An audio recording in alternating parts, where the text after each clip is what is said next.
Go ahead and call to order the meeting of Mayor and Council for the City of Seaford. I'd like to welcome you. Please rise for the invocation if you're able.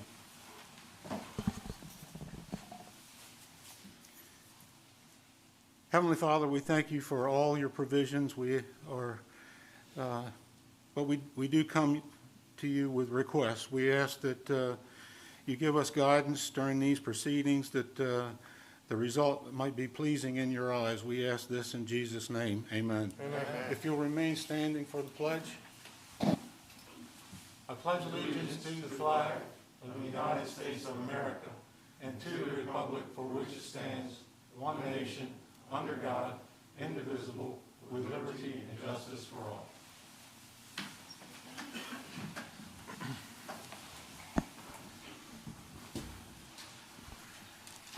Mr. City Manager, it's my understanding that we'll forego the executive session for this evening. No, sir. We're prepared to move forward with it. Right. Yes, sir. Thank you very much. So then we will have an executive session at the conclusion of the meeting. Are there any changes to this agenda? Vice Mayor, there are not. Thank you. You all have received the minutes of the regular meeting on December 14th, and if there are no questions on the minutes, I'll receive a motion. Councilman McCoy, I'll make that motion. Thank you, Councilman. If there are no other questions on the motion, then I'll take a second. Councilman King, I'll second that motion. Thank you, Councilman King. If there are no other questions, I'll have the yeas and nays. All in favor? Aye. Any opposed? Okay. On the next order of business for the approval of minutes of the special meeting on December 30th, I will abstain because I was not present. Are there any questions on those minutes? If there are no questions, then I'll receive a motion to approve. Councilman McCoy, I'll make that motion. Thank you, Councilman. If there are no other if there's no questions on this motion, then I'll receive a second. Vice Mayor, Councilman King, I just want to make not a question, but a statement. I have that executive session that you were absent in, I made a request to have a couple questions answered. I just wanted to just make note, I haven't received any correspondence or answers back to my questions.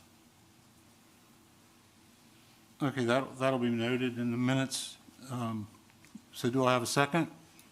Councilman Holland, I second that motion, Mr. Vice Mayor. Okay, if there's no other questions on the motion, I'll receive the yeas and nays. All in favor? Aye. Any opposed?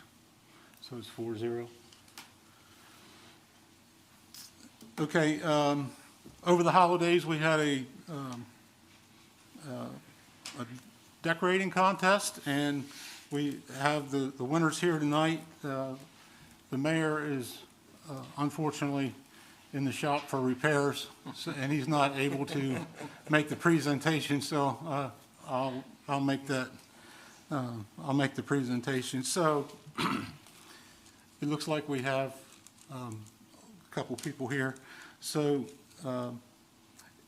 in third place we have Scott and Kay Bliley, and just hang up and I'll come around and make a presentation. In second place we have Suzanne Jones and Beverly Plowden, and in first place we have Jerry Peel. So if you'll come around and we'll make a presentation.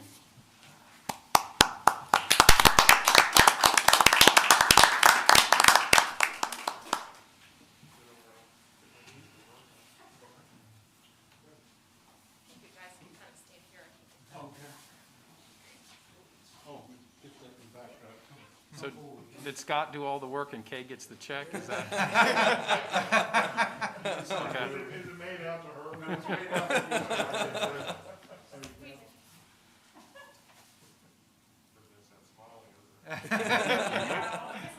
It's in the eyes. That's a good mask, though. Yeah. This mask will work all day. I'm afraid to wear my Eagles. Go Phillies. We'll see what happens on Sunday. Yeah, we will. Go Eagles. Well, you can tell them on my tie. You can tell them on my tie clip. I'm excited. The Raiders. Yeah, so it's been a while. They're okay. Yeah, It's been a while. it's been a while. Yeah, I'm excited. No, You're thank welcome. you. Thank you. We'd like to thank everybody in the community for participating. It makes the town look very, very beautiful. So hopefully we'll have even more participation next year. So, you want to? We'll send that. Okay. Yes, sir. So our next order of business, is there any correspondence that you'd like to report? No, sir, there is not. Okay, thank you. So our new business number one is to present an appeal of the Board of Adjustment decision made on December 1st, 2021, case number V-12-21, Laborio Seaford LLC, who were denied a variance from Section 15-25, Section 4 of the zoning ordinance to remove the required storage area designed for the Melanie's Ridge subdivision, Sussex County Tax Map, parcel number 331-5.00-11.00, zoned R3, high-density residential, and it looks like Ms. Newcomer will be doing the presentation. Actually, I will not. On my phone, I have Mr. Oh. Lou Ramono representing Laborio Seaford Okay. LLC. So I'm going to turn the mic down and turn it back over to him. I've told him if he can't hear your questions, I'll relay that back to him. Okay, So Lou, can you go ahead and get So going? maybe let me just tee this up for the council a little bit. So as Ms. Newcomer has stated, Mr. Ramuno did present an appeal to the city manager on December 13th. As the vice mayor stated in the opening of new business number one, Mr. Ramuno requested a variance on December 1st from the Board of Adjustment. Mr. Ramuno will explain why he's requesting his variance, but I just want to talk about the background of why this is coming to City Council and the process.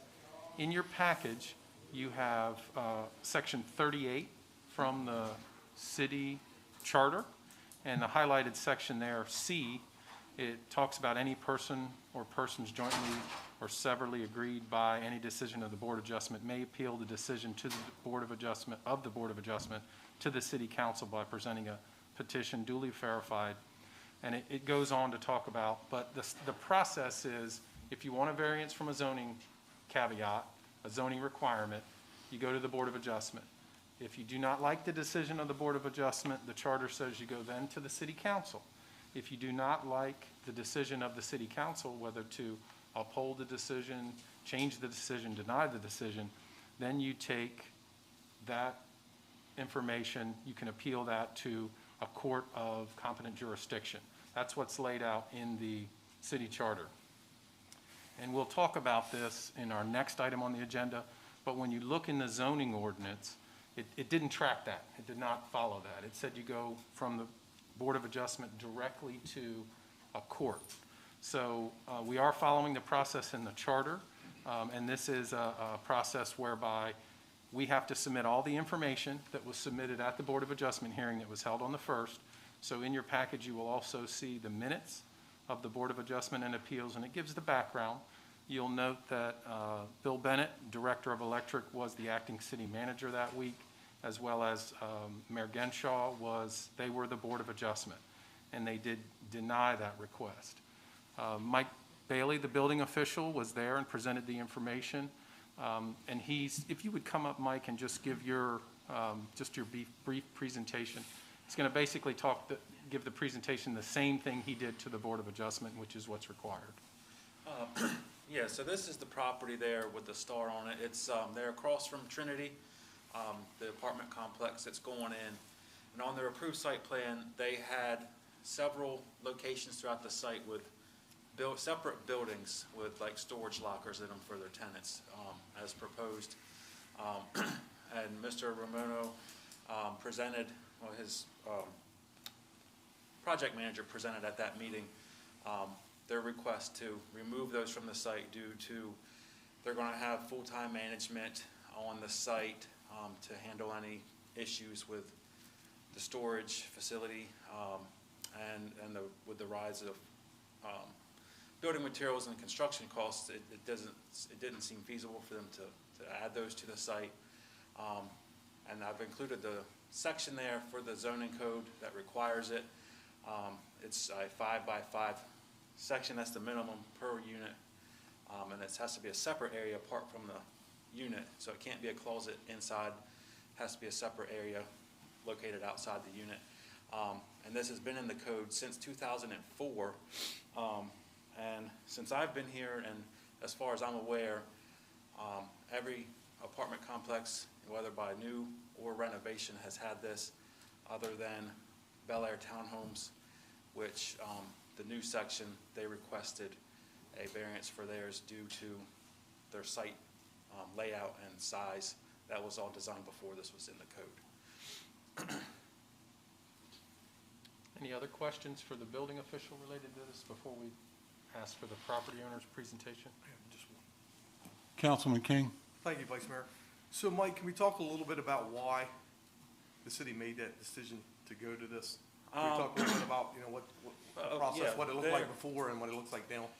This has been in the code ever since I've been here, but from what I understand, it was added due to the fact that these apartment complexes and multifamily were having problems with outside storage. The tenants were keeping grills or bicycles. They didn't have space in their unit to store the stuff. So we added this as a requirement for them to clean the sites up. Awesome, thank you, appreciate it.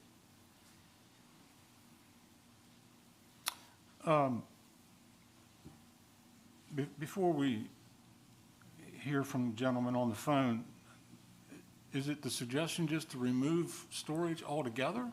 Or is there, is there interior storage? They do have, their units they do have some large closets inside the units, and that was presented by his project manager at the Board of Adjustments meeting. We can't count that towards this section of the code, just because it says it has to be a separate area from the unit. Mm-hmm. But their units are big enough. They do have some large size closets in them for some stuff. It doesn't meet this requirement for the code because it's inside the unit. If I could follow up, if it had an exterior door and it was storage only, is that? That does meet that That requirement. does meet the There are requirement? some complexes in the city that have that. Okay, same so, thing, yeah. so the fact that it's just a completely interior closet is the Correct. limiting factor here, because it Right. doesn't have any exterior, and I'm sure there would be other fire code things. There would have to be a firewall if it was exterior and some other things as Yeah, well. even on some of the ones that have been recently rebuilt and newly constructed, those areas are sprinklered too. Okay, Councilman King. Thank you, Vice Mayor Henderson. Mike, and so when the developer presented this project to the city, so, I mean, they were fully aware, hey, this is our expectation, this is a requirement, this is what we're Yeah. mandating. Yeah, it came up in the site plan review, and that's why they So- added these separate buildings on the Okay. site. So was it discussed then, or is it kind of like after the fact? This has been after the fact. The site plan's been approved with these buildings on it from the So what I'm start. saying is when they created that site plan and that was submitted, all of this was an understanding at that point, saying, hey, this is what we're requiring. Yes. Okay. One other comment that may or may not include you, Mr. Bailey. Refresh my memory, did this come before the Economic Development Committee regarding relief for something else for construction? Yes, sir. You remember correctly. It was presented by the Director of Economic Development to the Economic Development Committee. And during that period, it was about a year, 18 months ago, prior to the start of construction, council will recall the price of wood increased. And so the developer came and asked for some consideration on this property to help him close that gap. And the committee did give him some fee waivers for this, as I recall. I don't remember the magnitude of it, but we did give him some consideration on this property. So this was a consideration that did come before council and was voted on? It did. In council? Yes, sir. So, I would just, for council's information, I mean, you may recall it, that we did vote to give relief to this developer in previous actions. So, Thank you, Mike. So we'll go ahead and, is it, Okay, Lou, if you want to go ahead and give your presentation. Thank you, Tricia, and thank you, Mayor and Council, for allowing me the opportunity. I appreciate it. Basically, costs have gone up a lot. They keep going up, and deliveries, of course, are difficult, and rents have gone up too. But it's, we are putting money out, and it's just the more money you put out, it's you get it back eventually with rent, but it just skews the balance a little bit. And also, we own 300 apartments in Middletown and 400 apartments in Smyrna, and about 80 they're really townhomes. They're a little bit different because some of them have garages, so it's not quite apples to apples. But 400 in Smyrna that are similar, and 300 in Middletown that are similar, and we have no storage. In my perception, we don't have any issues with outside grills or bikes. Like grills we don't allow because they're a fire hazard. I don't see a lot of people riding bikes. I don't. Smyrna and Middletown are somewhat similar to Seaford in that they're in-town locations where people could ride bikes, I guess, if they wanted to. But a 5x5 storage area, I don't even know if that's big enough for a bike. So I don't know if that even resolves the problem. I had just thought that the code was intended mostly for townhomes where, obviously if you have yards, you'd want someone to be able to have access to a lawnmower so they could take care of their yard. But here, of course, we, the landlord, would be taking care of everything. So that logic didn't apply in this instance. And I was under the impression that the village of Stony Brook didn't really have these outside storage areas. Also, I don't see them on an aerial, but maybe they're hidden kind of like inside with an exterior door or something. If I go ahead and build the 5x5s, I don't know that it solves many problems or any. I don't think it satisfies the logic of the ordinance, and I don't even know. I think they're going to look a little bit out of place at this point, just because it's some of the. I don't know exactly how they're going to look, how they're going to fit in. I just don't think the aesthetic's going to be, quite what it could be at the entrance to the community where they're going to be, especially just given time constraints and things like that. So I think that's all. I appreciate your time and consideration. thank you very much. I do have a question, and maybe it's not for you, but maybe for our building official. Were these buildings on the final site plan? Were they? So they, could you come up and speak to that, please? Oh, yes, they were on the final site plan as approved.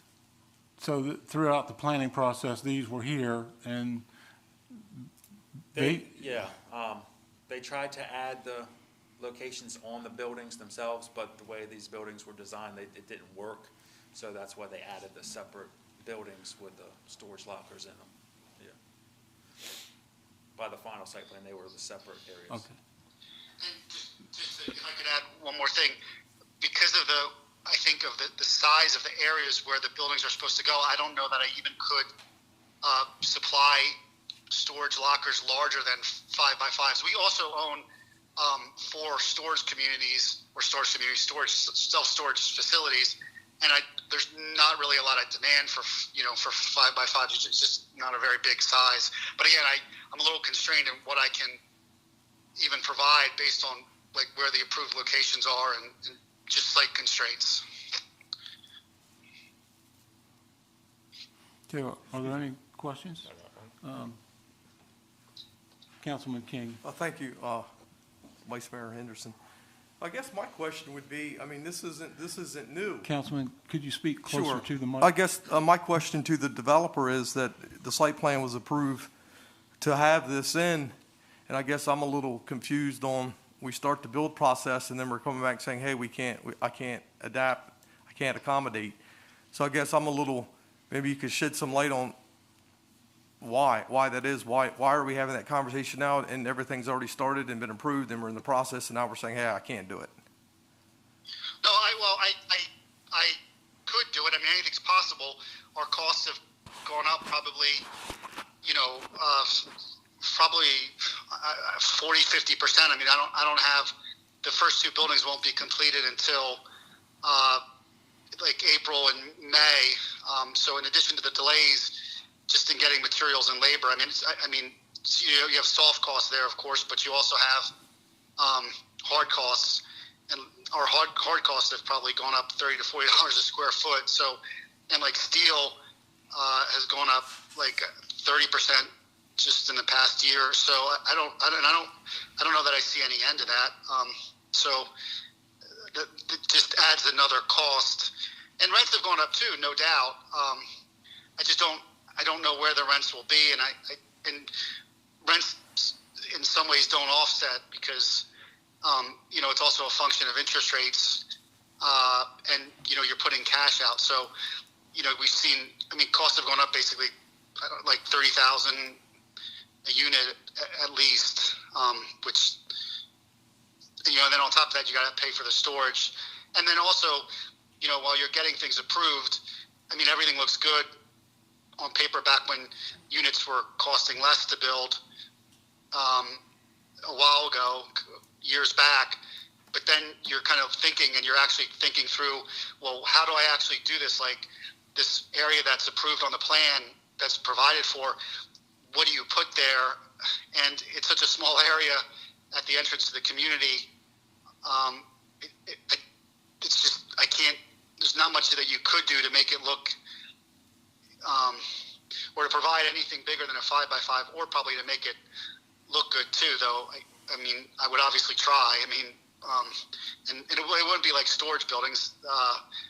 We would dress them up best we could. I just don't know how much I could dress it up. Yeah, and I appreciate that, but on the same token too, we've required this, right? The same expectation to anyone that's coming to the community and doing the same thing that you've done. This is an expectation that we've had, right? So we're saying, hey, this is something we want you to do, and everyone's abided by that. So I think at the end of the day, we do have to be consistent as well. And as Vice Mayor Henderson alluded to, you've approached the council one other time, and we did make a decision to help relieve some of that stress. Right, understood. Councilman Holland? Yes. Hey, Mike, you say this is a requirement. Are there any other buildings that don't have this requirement? The only ones I can think of are the newer townhomes in Bel Air. Okay. And they requested a similar variance due to they have limited site area on those townhome lots. And some of the grading in their backyards is for stormwater, so they didn't have the proper area for a shed or anything like that. Okay. So do I understand it correctly that there's no storage at those? On the new townhomes out there, there's not exterior storage, no. The existing ones there have a garage, so it meets the area. Okay.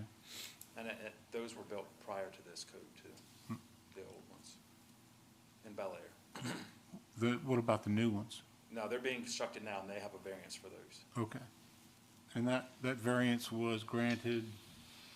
Let's say 24 months ago, does that sound right? Yeah, Okay. within the last year or so, 18 months. Okay. All right, are there any other questions? Okay. If there are no other questions, I would entertain a motion. All right. Vice Mayor Henderson, one question. City Manager Anderson, can we get a little bit of clarity on the approve and deny? So the Board of Adjustments has made their decision, and he's appealing. So we're approving his appeal, or we're denying his appeal? Yes, sir. Okay. So thank you for asking that, yeah. The motion to approve the appeal would be approve what he's asking, okay? The motion to deny the appeal would be to stay with the decision of the Board of Adjustment. Okay.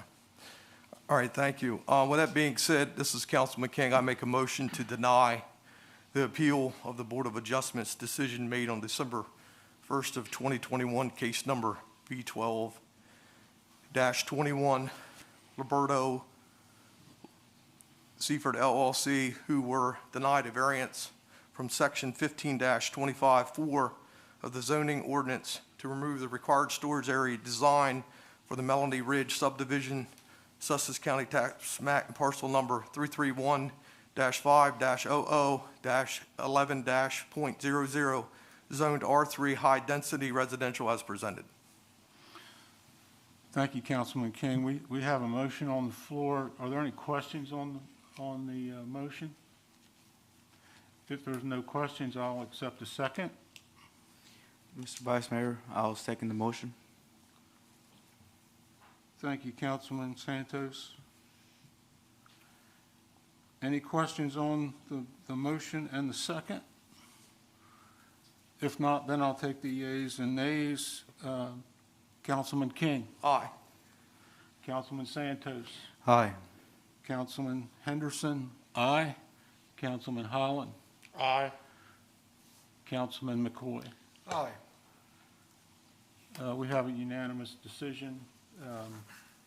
Thank you, Mr. Ramono, for your time, and we'll move on to the next Thank business item. Thank you, sir. Good night.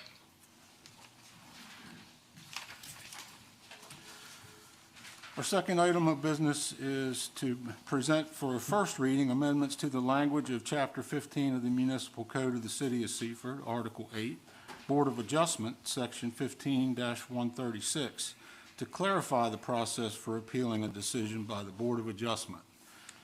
Thank you, Vice Mayor. So as stated during the presentation, when the building official and I looked at the appeal we received for this process, we noticed that the charter did not align with the zoning ordinance.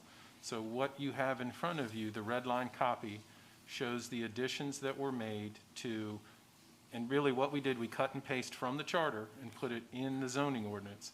And then you'll see two colors of font there. The red is what the building official and I added. And then when the attorney reviewed it, he wanted to clarify the following language. Nothing in this section is intended to prohibit or impede the right of a person aggrieved by a decision of the Board of Adjustment to appeal the decision directly to Superior Court pursuant to 22 Delaware Chapter Section 328. So both of these would track if council approves this and this becomes enacted. But again, it would be a three-step process: Board of Adjustment, council, and then Superior Court. As stated in the zoning ordinance language, if someone does not want to appeal it to council, they do have the right, should they decide, to go directly to Superior Court. The city solicitor has reviewed it, and we would recommend council consider these changes so that there's no confusion between the charter and the city code. Although there won't be a motion required, this is a first reading, I would like to open it up for discussion if there are any questions. If there are no questions, then we'll move on to the third item of business. Item 3, we're presenting for approval proposed changes to the Western Sussex Business Campus Declaration or Covenants to supersede the requirements of the covenants of the Ross Business Park. And I see Ms. Newcomer is back up here. Yeah. Good Will you evening. be speaking this time? I will be speaking this time. Thank you. The floor is yours. You have in your packet this evening the covenants for the Western Sussex Business Campus. Council will remember we approved these covenants. Council made the decision to have Western Sussex Business Campus be its own, aside of it originally being in the lands of the Ross Business Park. I'm happy to say we did finally go to settlement with KRM on December 17th.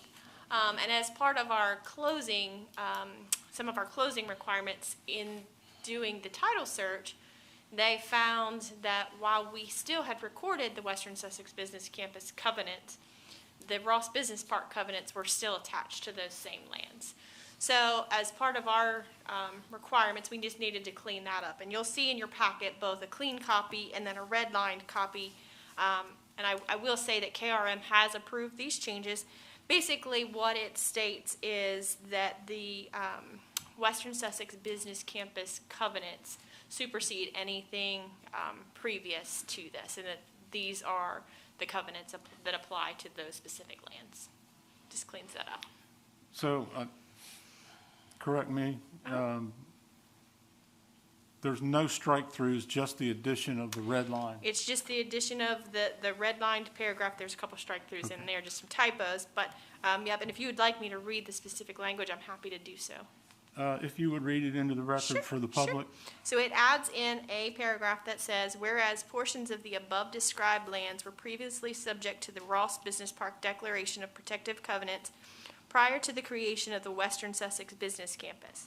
The establishment of the Western Sussex Business Campus Declaration will supersede any and all requirements of the Ross Business Park covenants. Thank you. I'm going to open it up to questions if council has any questions. If there are no questions, And I will say, not to interrupt, I'm sorry, if council does approve these, they will also be then sent to the county to be re-recorded so that this will take place. if there are no questions from the council, then I'll accept the motion. Vice Mayor, I'll make the motion to approve the changes to the Western Sussex Business Campus Declaration to supersede all requirements of the covenants of the Ross Business Park as presented. Got a motion on the floor, and any questions on the motion? If not, I'll hear a second. I'll second it. Vice Mayor, Councilman Holland, I second that motion. I have a second from Councilman Holland. If there's no further discussion, then I'll take the yeas and nays. Councilman McCoy? Yay. Councilman Holland? Aye. Councilman King? Aye. Councilman Henderson? Aye. Councilman Santos? Aye. Thank you. We have a unanimous decision. Thank you. Thank you, Trish. Okay, we're going to move on to item 4. Pardon me. We're going to present for approval a recommendation from Burley Mears, Director of Public Works, to replace a programmable logic controller, pump controller, repainting a structure and replacing manifold piping at the Hooper's Landing Irrigation Pump Station as an unbudgeted expenditure. The floor is yours, Mr. Director. Okay, good evening, Vice Mayor and Council. Good evening, bro. So Greg Thomas approached Charles, I don't know, it's been probably a couple months ago now, about his concerns with some of the aging infrastructure for the irrigation pumping out there, as well as some issues that he's having with the PLC controller out there. So he worked with his vendor on the PLC controller because it's kind of proprietary what they have out there to get a replacement. So you'll see the cost there of $21,765.80 to replace that. So some of his other concerns you can see in these pictures are, this is all original equipment. This is a piping manifold where the two pumps, which are on the right-hand side, come into a manifold along with a little jockey pump and some other things. They get into the header pipe and go out to the irrigation system. You can see some rust where there's some pinholes developing. And this is just a PLC is on the left with the irrigation controller. The right is actually just a pump with the packing and the shaft. There on the left again is the manifold, just some galvanized piping coming out. I believe that's a pressure relief valve on top of that. On the right-hand side is the decking that houses all this equipment. It's just diamond plate metal, which is rusting, needs to be wire brushed or sandblasted and recoated, to get another useful 10, 20 years out of it. You can see some of it flaking off. So he has some just general concerns of which they're valid. Like I said, it's all original equipment. So I got a couple quotes. He got a quote and I got a quote to replace the manifold piping. I got one from AC Schulte's in the amount of $13,085. And then to wire wheel paint the structure is another $2,400. And then his concern is for the pumps. The two pumps that are there, the vertical lift pumps there, they're original. They've never been pulled, they've never been replaced, they've never been anything, no maintenance. We did replace the motors a few years back, but the pumps themselves, I don't know if there was a good picture of them. The pumps themselves have never been replaced. So he's just concerned, and they are a duplex. You can kind of see them on the right of that PLC controller. And then they go down into a wet well where the actual bowls of the pumps are. He has concerns. You know, he doesn't want to be in the middle of in July and have a failure. So I think it's rightfully so that we pull them out and we inspect them and most likely just replace them. I got a price for that, $34,736. So the thought was, my recommendation was to go ahead and get the PLC replaced because that is something, an immediate need that he's having some issues with. Then while the pump is down for the winter, we go ahead and replace that manifold piping since it all has to be taken apart and replaced. They're going to have to manufacture it right there on site and then go ahead and wire wheel and repaint the base. The pumps, we can wait till we can budget it, you know, because there's not like an immediate need for them. It's more to just go ahead and make sure that they're going to last into the future. We can go ahead and budget that, and then this time, maybe next year, you know, when they're off, November, he usually shuts down around November, we can go ahead and pull them out and see what we need to do with them. The replacement, that's a total replacement cost that I have that I want to budget for this upcoming year, or that they would budget. So my recommendation is to do the PLC, the piping, and the framing for the cost of, where I'm at, $37,250.80 would be the total non-budgeted. I believe the recommendation is to take that out of the golf course reserve fund. You are correct. Yes, sir. I spoke with the Director of Finance today. The current balance is $405,003.89, so we have ample reserves to fund this, should council decide to move forward. Any questions from council? I have one. Councilman King? All right, thank you. And this is to the city manager, just for clarity, so everyone understands. So the city of Seaford owns the golf course, as everyone knows. The Hooper's Landing manages the property for the city of Seaford.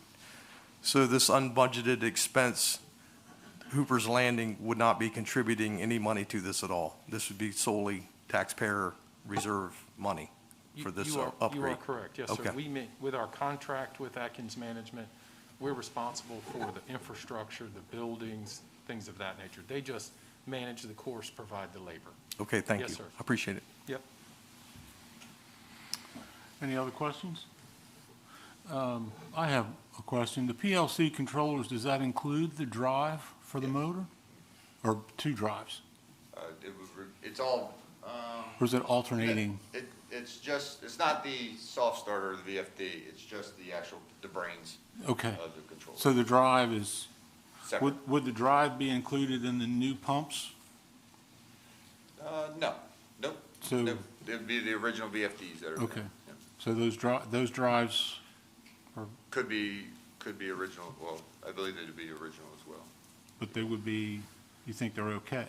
They are as well, yeah, they are at the moment, yeah. Okay. He's having more problems with the actual programming and functioning of the actual PLC, turning on, Right. programming, that kind of And it's no longer supported, Well- isn't that correct? thing. Correct, that version of Yeah, I just want to get an idea, you know, it. Yeah, I understand what you're saying. because the drives could be Very- Yeah. as significant as the pumps are Yep. if they needed to be replaced. If you go ahead and make the investment, then you got to Right. put money, more money, and that would be in the new budget year, but still, Right. it would be a And we can significant confirm amount. that before budget time, we can actually confirm it, see if we Yeah. need to add more to it. Yeah. Okay, thank you. Yep. If there's no other discussion on the matter, I'll receive a motion. All right, Mr. Vice Mayor, this is Councilman King.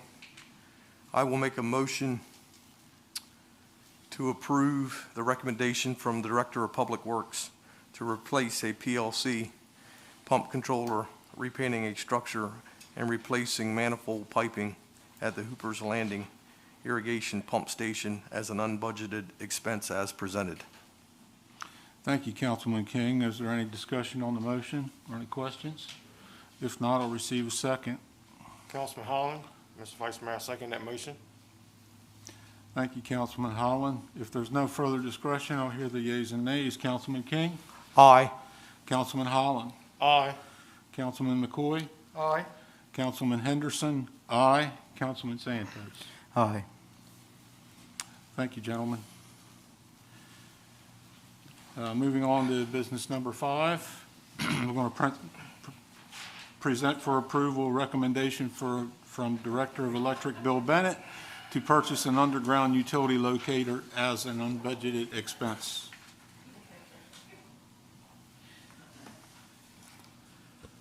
Good evening, Vice Mayor and Council and City Manager. Good evening. The electric departments have been having trouble with our locator. It was brought to my attention several months ago. I actually penciled it in next year's budget, but the problems have gotten worse. We need to replace it now. I got demonstrations and prices on 2 models, an TK Pro standard receiver that has a 5-watt transmitter and a radio detection 8200 locator with a 10-watt transmitter. The 10-watt transmitter gives us more range to locate and has the Bluetooth in it that lets us change the frequency of the transmitter if you run into interference.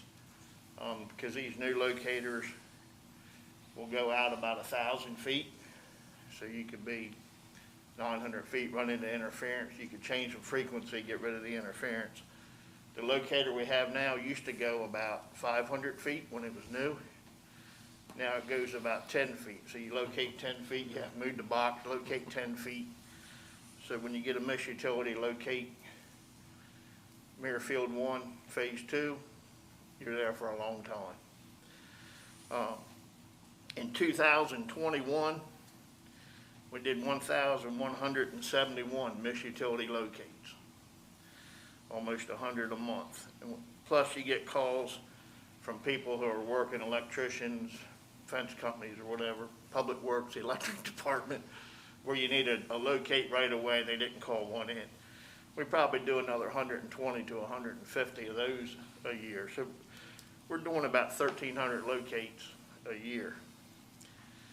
The RTK Pro was $9,427, plus it has a GPS option where you have to buy a data plan. The GPS right now isn't something that we can take advantage of. Maybe something to look at in the future. The radio detection 8200 is $9,280. I recommend purchasing the radio detection 8200 locator with the ILOC Bluetooth link, the 5-inch transmitter signal clamp to go around conduit, the A-frame and bag for a cost of $9,280. This is an unbudgeted expense and will be a budget overrun in the tools budget. And if it's approved, it'll take about 2 weeks from the time I get the PO to take delivery of the unit. Are there any questions? Councilman King? Oh, thank you, Mr. Vice Mayor. So, Mr. Bennett, what's the life expectancy of this, of a tool like this? The last one is about 10 years old. Okay. So, you know, $9,300 is a lot of money, but if you get 10 years out of it, about 6 years ago, I got contacted by a contractor who would do our mesh utility locates for us. You know, so we wouldn't have this expense. Plus, I can't But imagine the they were labor. at $50 a ticket. So you'd be spending $6,000 a year to hire somebody else. And then, you know, if Public Works did it too, they have as many tickets as we have. Plus the labor, I can't imagine having somebody go out measuring 5 feet at a time. Like you're saying, so if you look at the dollars that you're tying up in your labor. Yeah. It's kind of self-explanatory. All right, thank you, sir. Appreciate it. I have a question about process. It's an unbudgeted expense, but it will not deplete your tool budget as it is, right? You're just going to No, it'll overrun it. It'll overrun. It'll be a budget overrun. But if council authorizes a budget overrun, that's okay. It'll come out of his overall budget, because he's running down, matter of fact, we had a person retire on the 4th, so we'll be low, I believe we'll be low at the end of the year on our labor costs. There'll be some other things that don't get fulfilled or came in under budget. We might not be able to buy the dump truck this year because vehicles are in short supply, as an example. So we believe we have sufficient funds to cover it in the budget. It's just, we want to bring it back to council because this was not part of the budget, and it'll be a unbudgeted expenditure. Understood. Maybe I'm not getting my thought across. Just because it is an unbudgeted expense, that's not going to deplete funds for other planned tools that you had budgeted.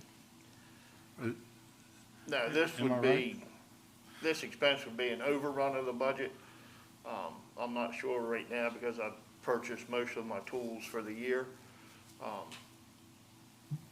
I have a few tools left to purchase, so it isn't gonna create a hardship for replacing small tools. All right, okay, that's what I'm concerned And I'll about, that say it's not this. going to put you in a... I'll say this, in a lurch. Councilman, you know, in working with the director on a daily basis, as any director, if there's a need to purchase something that's a safety need or a crimp tool that breaks, we're going to replace that. No, we're operating a utility, and we got to be able to perform. And that leads me to my next question is, how has it affected your ability to perform locates? What are you doing now with a bad locator? Well, we're doing them, but like I say, when you go out, you're having to move.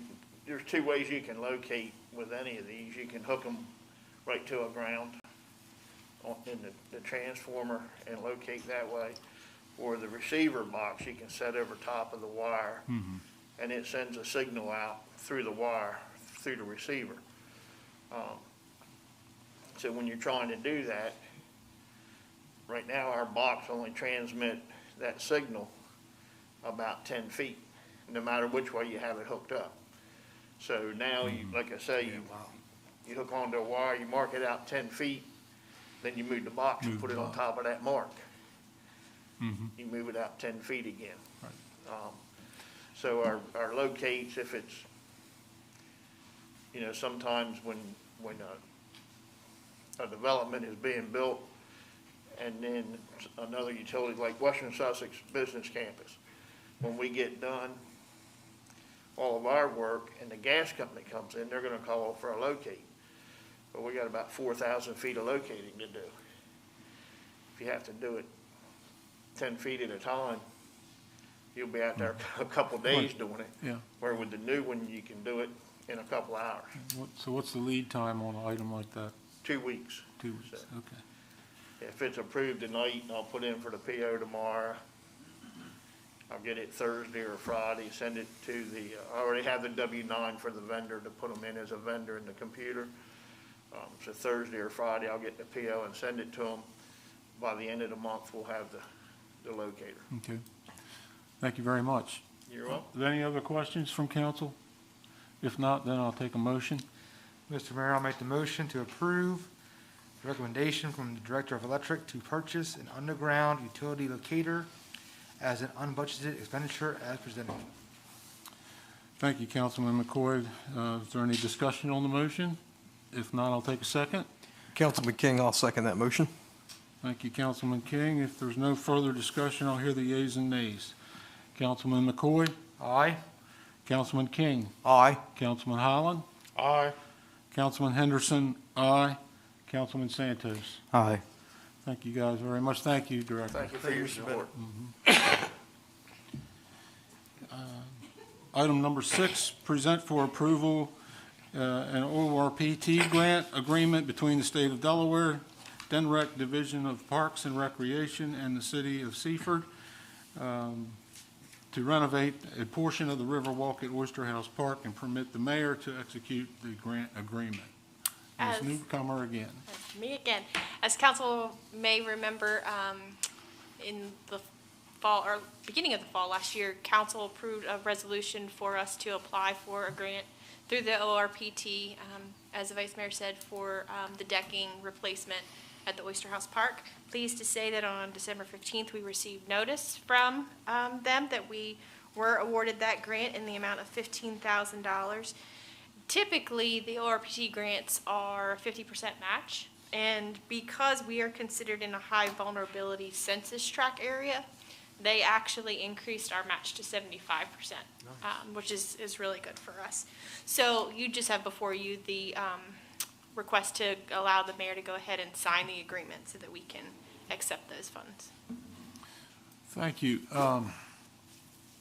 And it escapes me what ORPT is, and I'm sure the public is wanting to know. Absolutely. Could you tell us all Yep. what ORPT is? Outdoor Recreation Parks and Trails Program through the state of Delaware. Thank you very much. Yep. So is there any questions? Yeah, just one, if I could. Just, Councilman King? thank you, sir.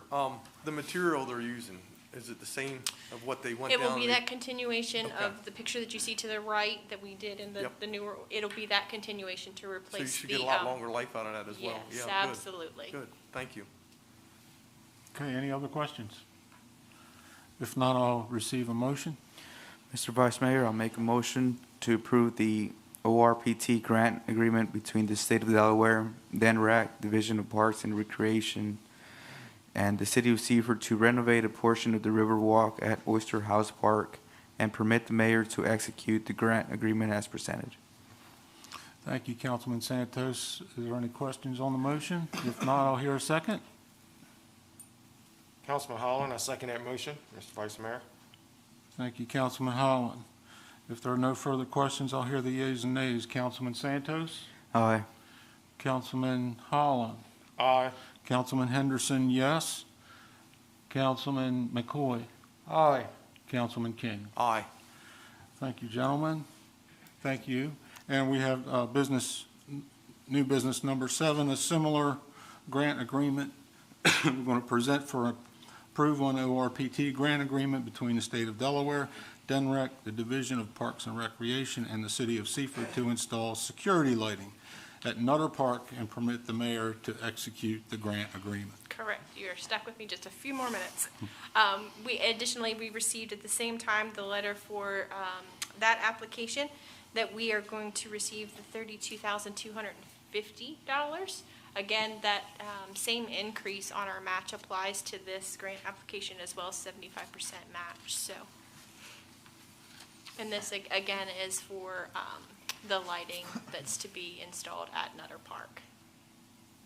The area that's in red, just to kind of remind you. So, is I'm that sorry, not the area in the red, It's what does along she have on Collins here? Avenue, I believe. Yeah. Yeah. That she doesn't have it on there that actually, but yes, it will, the superintendent of recreation and the director of electric have been out and looked at the location. I think there's 4 lights, if memory serves me I believe correctly. that's I correct. think we've seen a plan You have. It before. was in the Yes. budget. Yes. Yep. Yes, sir. Okay, are there any questions? I have one. Sure. This is kind of. Councilman King? Thank you, sir. A personal, Councilman King, just around the language, the logistics. So we're voting in favor or not in favor, and it's allowing the mayor to execute the grant agreement. So is that giving him control to utilize those resources? Or what? So why are we approving the mayor to Okay. execute this, not city manager or just? If I could. Yes, sir.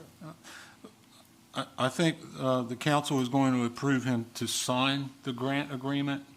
The mayor doesn't have any control, as far as I understand it, over how the funds are applied. It's just, he has to execute the agreement, and the council is giving him permission to do so. Thank you. Correct. Is that Appreciate correct? That is You are correct. correct. Yep. All right. All right, thanks. So if there are no other questions, then I'll receive a motion. Mr. Vice Mayor, I'll make a motion to approve the ORPT grant agreement between the State of Delaware, DNRAC, Division of Parks and Recreation, and the City of Seaford to install security lighting at Nutter Park and permit the mayor to execute the grant agreement as presented. Thank you, Councilman Santos. We have a motion on the floor. Any questions? If not, I'll take a second. Councilman Holland, I second that motion, Mr. Vice Mayor. Thank you, Councilman Holland. If there are no further questions, I'll take the yeas and nays. Councilman Santos? Aye. Councilman Holland. Aye. Councilman Henderson, yes. Councilman McCoy. Aye. Councilman King. Aye. Thank you, gentlemen. Thank you. Thank you, Ms. Newcomer. Number 8, we're going to present for approval revisions to the fee and rate schedule to include electric vehicle charge and station fees for usage charged by the city. Is that you? Yes, the Director City of Manager? Electric is here to answer any technical questions, but in your package, you'll see a memo that was put together. Where this started, as council is well aware, we bought an electric charger through a grant with DENREC, and we installed it at the corner of High and Spring Streets. We are to the point now to where the electric department has installed it. It's nearing completion, but we have to register the EV charging station with the manufacturer and then set up a rate for it. So you'll see in the memo there's a derivation of how we came at the rate. We worked with our rate consultant, Smart Utility Management, and there are just a short little bit of background. There are 3 levels of charger. Level 1, 2, and 3. Level 3 is the highest level of charger. Level 2 is a medium level charger, which is what we have here. And then level 1 charger, think that's kind of what you install at your home. It's the slowest level of charge. So based on the level of charger that it is, and the rates out there, what we are recommending to council is to use $1 per hour fee for customers. Because this is a transient location, our goal, council's goal, was to place this in the downtown to help with some tourism, so that if people are driving along Sussex Highway, these stations are registered with their vehicles, so it'll show it to them that it's there, it's available. Should they need a charge, they'll come off the highway, they'll come into our downtown, go to the museum, the coffee shop, restaurant. They'll do some tourism while their car is charging. We want to charge a rate that's high enough to where they won't park there for 8 or 10 hours or overnight, so that a couple people can use this during a day and have some overturn. You'll see also included in your package is a revision to the fee and rate schedule to include this. This being our first electric vehicle charger, we will watch this. We'll see how much penetration it gets, how much usage it gets, and then we'll do some analysis on it in the months and years going forward about should we increase this charge, should we decrease this charge, and we just make a note there that is chargers up to 10 kilowatts maximum output is $1 per hour. So if we install something that's larger or smaller, we'll come back to council with an additional rate. And certainly the Director of Electric and myself can try to answer any questions council might have. I do have a couple, but I'll defer to the table to see if anybody else has questions. Councilman King? Yeah, thank you. And Charles, well spoken. I think it's an exciting thing and just another tool to get people to our downtown and at a very good rate. How is the city going to advertise this, put this out to let people know that it's there and it's once it gets up and running? Yeah. What does that look like? Yeah, so I think in the first few days to weeks, we don't really want to put it out there too much. We want to make sure it functions properly. We're billing people properly. But once we have assurances that it's functioning properly, our economic development team will put posts on social media. I think we discussed it in our liaison meeting. We may have to put some signage there so people don't park overnight. But we will do that. And I think maybe we could even talk with our electric liaison to maybe do us a video that we can post out there if he'd be willing to do that. But we do need to get it out there to try to help the downtown businesses. And, it is an area of revenue for our electric business as well. We're right at the front of. So the more of these we can deploy, potentially the more electric we can sell and help lower our, cost of service. Sure. Thank you. Councilman Santos? Yes. Do any of you know about how many hours it might take to charge an electric vehicle? Yeah, there is some information out there, and again, it depends on the level of charger. But something like this, what we understand, if a vehicle is on the low end of charge, it could take about 8 hours to fully charge a vehicle. So with this type charger. Interestingly enough, the way batteries work, these chargers actually are programmed to slow down as they get closer to full charge. So when they get to the 75-80% charge, the charger starts to slow down so the battery doesn't get overcharged and cause problems, a fire hazard or anything like that. So that's what we understand with this type of charger. Okay. One other question. Certainly. And the $1 per hour, is that, were there any other numbers that you got it like in between, like 50% to an hour and 50, or was it just 1 hour? This was the recommendation that came back, and I will say, we did some initial calculations based on our average residential rate that we all pay, and it came back at 14.7 cents per kilowatt hour, which when you do the math out is about $1 an hour. So this is on par with what a residence would pay, if that helps you anyway. I will say Councilman King Googled it, and Yeah. he came up with $1.50 an hour, so. Yeah, and some of it was 26 cents, 28 cents. I mean, Depending it's upon the expensive. location. Depending on location. They got dollar was, to my opinion, like extremely good. Yeah, To draw and- people, enough to draw people off the highway to downtown because And the and prices. there are all kinds of things, that we can do. Should the business owners want to incentivize their customers, giving them charge cards or gift cards to underwrite their costs, we can certainly talk with the businesses about that. There's a lot of possibilities with these. I don't know them all, but. It's just that, as I was thinking, if someone's going to be there for 8 hours, that's $8. I mean, if it's $1.50, that's $12. It's not too much of a difference. And if one of the reasons we're putting a charge is to deter people from parking there, I guess overnight or for too long, I'd be more inclined to put this at $1.50, and then businesses downtown can still provide incentives if they wish to as well. Yeah, there's a couple ways about it. So we can monitor it and see if we have those customers that just park there and what's called idle there. And we can then look at it and say, yep, we got 2 or 3 customers that they live in residence at River Place or along High Street and they just park there overnight because that's okay with them.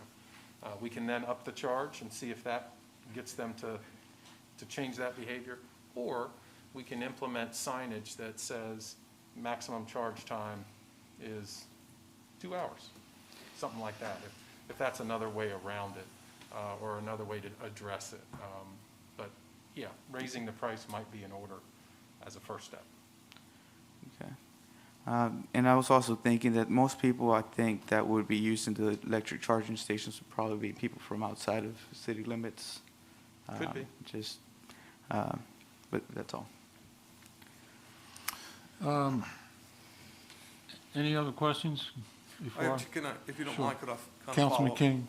Yep, thank you, Vice Mayor. I guess one question before I make a comment is, so not really understanding a lot about the battery concept. If I pull in, let's say my battery's 90% charged, and it hits a point of maximum charge, and I'm still there parked, what does that look? Does it stop charging at that point, or what does that look like? That's what I understand. Your car does not allow the battery to get overcharged because that can become dangerous. So yeah, it would slow down to the point of stopping is what I understand. Okay. All right, and then just the initial comment on the cost per kilowatt or the hour. To me, I agree with the entry level, just to kind of monitor it, see where it's at, encourage people to come off the highway, and hopefully this will be a tool that will drive more business, potential customers to our downtown district, and then monitor it and come back, and if you need to make adjustments later on, make them later on. But I mean, that's just my 2 cents. Okay, so my question goes to how this works. My assumption is, and please correct me, that when you pull into that space that you are required to charge, to be on the charger, and you're not charging a kilowatt per hour rate, you're charging a timed rate at $1 per hour.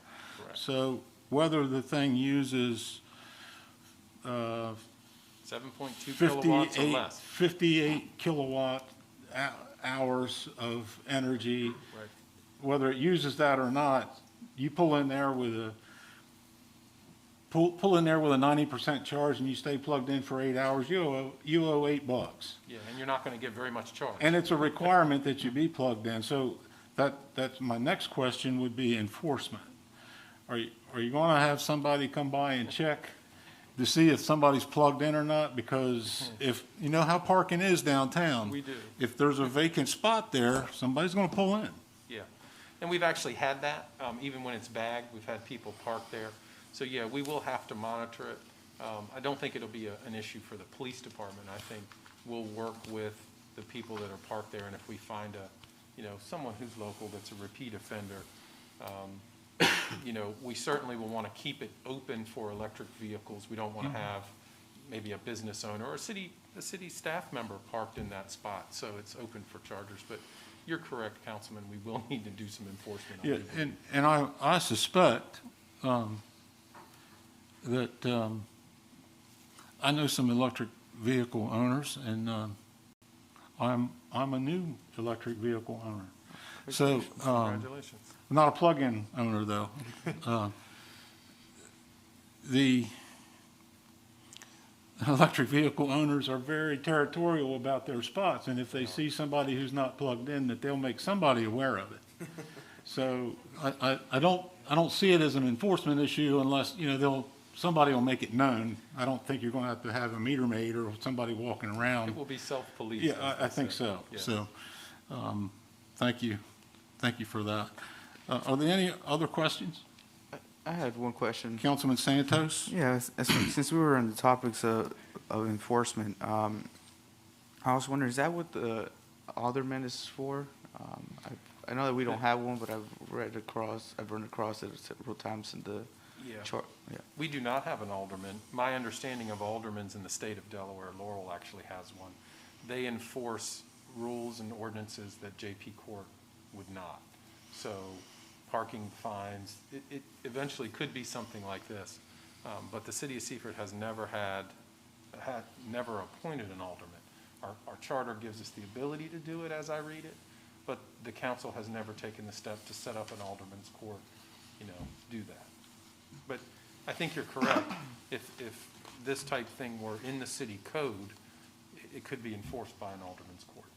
Yeah. Thank you very much. If there's no other questions, I'll receive a motion. Vice Mayor, I'll make the motion to approve the revisions to the fee and rate schedule to include electric vehicle charging station fees for usage charged by the city as presented.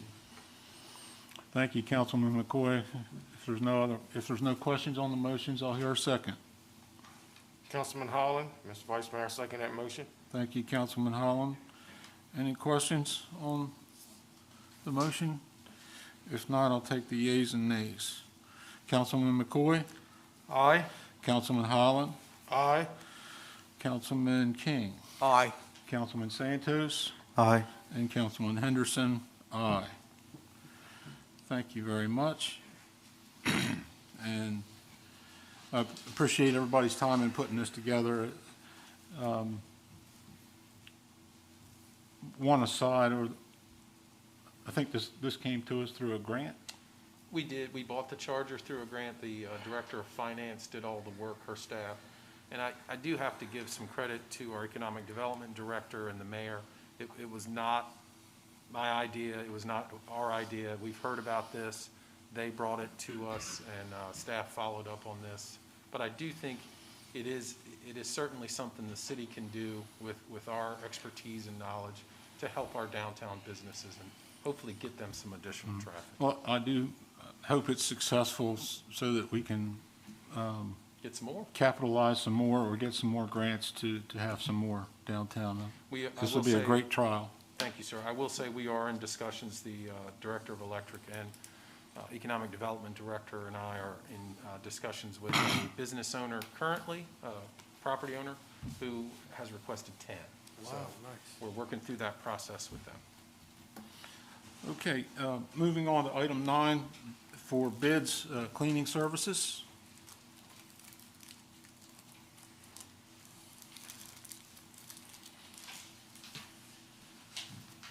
Good evening again. Good evening. Good evening. As you're aware, the company who has our contract to clean has put in, to terminate his contract. So the city went out to bids again for cleaning, received 4 bids. The low bid was RNR Enterprises, who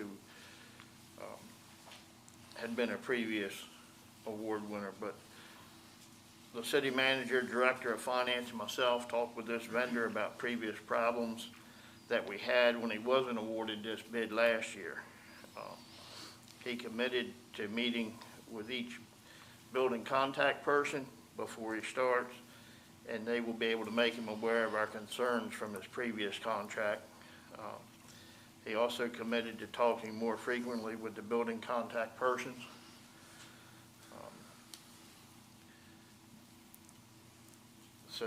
And to finish out this year, the rest of the FY '22 will be prorated on a monthly basis over the 12-month period. So we would recommend that the bid be awarded to the low bidder, RNR Enterprises, in the amount of $38,480 for the first year. All right, questions? Yeah, thank you, Vice Mayor Councilman Henderson. King? Thank you, sir. Mr. Bennett, R&R, I know we had issues, lots of issues in the past. I guess my question would be, is there any thought around a probationary period instead of implementing a full year contract? I mean, our contract is structured, it's 1 year is what council authorizes, and then we can award 2 years for satisfactory performance. Should they not live up to the expectations, we can terminate early by our contract documents. The one thing for us, and especially, well, in all our facilities, but we have some facilities like the police department that are 24/7 with high volume of people, high volume of cleaning need, especially now while the facilities, cleanliness is very important to the health of our employees. So we would not want to terminate and not have a cleaner for a long length of time. So staff would work diligently to make sure we have that service covered, as we are doing now. But yes, we can terminate early for just cause should we need to. We did that recently with the landscaping vendor. Yeah, and that was my only concern, because I remember hearing lots of complaints Yes, sir. about R&R, and I hear the commitment, hey, we're going to do better. I'm just saying sometimes, I understand they're the lowest bidder. Sometimes you get what you pay for. Not bad mouthing them, just being honest, transparent. We've had problems in the past, now we're saying, hey, let's give them another shot. And to address your concerns there about terminating early, and this was part of what we used, last June, I guess, when he didn't get the bid, even though he was low bidder, and I stress it to my people in my building, both electric and public works, there's a notebook in there that she signs. They come to our building on Tuesday and Thursday nights. And she has a list of, I say she, because it's a lady right now. She signs off on that every night of what she did.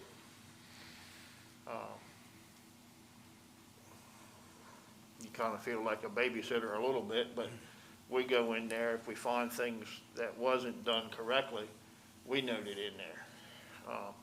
And that's what we used in the presentation last June to not give him. So it's up to each building to be diligent about putting those comments in there if they're having a problem with the cleaning company. And that's what you have to do if you want to terminate somebody early or not award them a new bid. He's aware of that. He came out and talked with me, actually before he put the bid in. And I made him aware of the problems we had with him previously out at our building. And, then we had this phone call with him after the bids came in and expressed our concerns again, and, he made this commitment to us. And hopefully he lives up to it. All right, thank you. But if not, it'll be up to each building to document the problems. And we'll have to go out to bid again if we need to. But hopefully, we don't have to.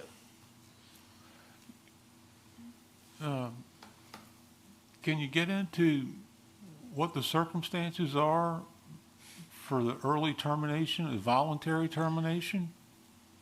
Yes, he submitted a letter stating, I think, and the city manager Yeah, may have a the- better recall of it. Yeah, the existing vendor did submit, he submitted me an email in early December, I believe it was, late November, early December, that giving us notice that he was desiring to terminate the contract.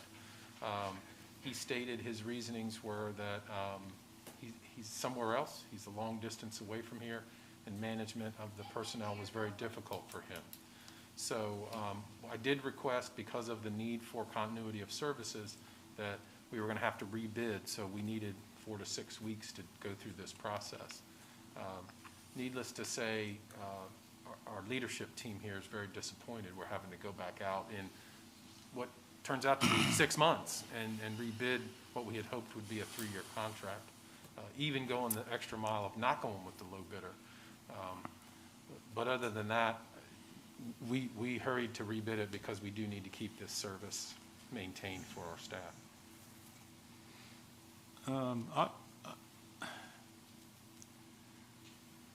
In future negotiations, I would hope that there would be some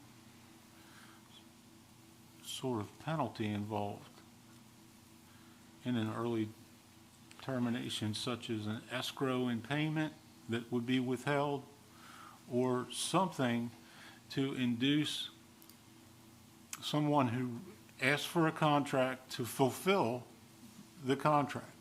Yeah, I will share with you that we have done that with this vendor. There have been, Mr. Mears can help me, Mr. Bennett can help me.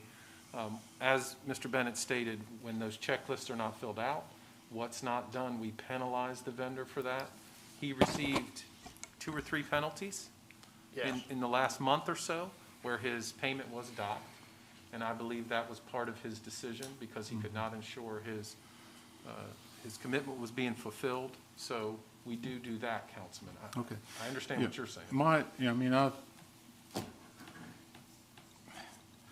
been in construction more years than I care to remember, and retainage is a standard in the construction industry, and I'm sure that it is elsewhere in the service industry, where you retain payment, and then upon successful completion, you get your retainage back. Whether it's a negotiated of 5% or a 10% retainage, I think that should be written into the clause, so that if you do not fulfill your contract, that the city's able to keep the retainage for the inconvenience of someone not performing, or for material non-performance, for Having to get a new vendor. having to have the expense of hiring somebody else to clean up what they couldn't or wouldn't. So, and this goes for other services that we ask for. So, as a contractor, I hated retainage. I was really glad when I got it, because I was flush. That's your problem. When I got it, but no, it's part of it if you do your business right. But There's some accountability. yeah, some accountability. So I'm Agreed. The only thing I would point out is we did bid this under the old contract format. It was not included, so to go back now and No, ask that vendor. and I'm not suggesting that. I'm just encouraging the city to take a good look at how they write their service agreements in the future. Will do. Thank you, sir. Oh, I'm sorry, Councilman Santos. Thank you, Vice Mayor. Have any of these companies bidded in the past, or have we worked with them besides the R&R? yeah, Donnelly Margin we've worked with. And- The other 2, I believe we've received bids from Oceanside Elite Cleaning in the past, but Interstate Premier Services Corporation, I do not believe, I know we haven't worked with them, but I don't believe they've even bid to us before. Okay. And I heard that there was problems with R&R. Can can you guys talk a little bit about what problems we had that, well, I'm most familiar with the problems at the utility building. Some of the problems we had when they were there in our contract in April and October, they're supposed to do all the windows inside and out with a non-ammonia cleaner. That didn't get done. Before we put our new floor down, monthly they were supposed to wax I think it's monthly they were supposed to wax the floor. Annually they strip it and wax it. A lot of times that didn't get done. The women's bathroom, the women we had work there complained about it not being clean. Dusting didn't get done to satisfaction. You know, they're supposed to wipe the windowsills. In our conference room, there'd be something that would lay there for 3 or 4 weeks, and we'd finally pick it up and throw it away. You know, but it got to be where you had to document that and write it in that book and address it with him. so the Yeah. duties they promised, they're not completing up to 100%, they're completing what, like, saying 80% of them, but not, Yeah. okay. And, you know, it used to be, it said, do the windows twice a year. Well, in reality, they could do them this Saturday and Sunday, that's twice a year. So, I don't know, maybe 2 bids ago or whatever, I had it put in there that it was April and October. I put in there that you stripped and waxed the floors, I think in August. You know, so I put a month that I wanted it done. I didn't give them a date or anything. Sometime in August, you can strip and wax the floors. I did it for 2 reasons. One, it lets them know when I want it done. And the other thing is I don't have to monitor every month when they're gonna do the windows. I know in April they're supposed to do them. I look at that box in April and I look at the windows. Then if it wasn't done, I could call them. You know, I know the police department had problems where stuff was left on the floor that didn't get picked up. Up here, there were some of those same problems.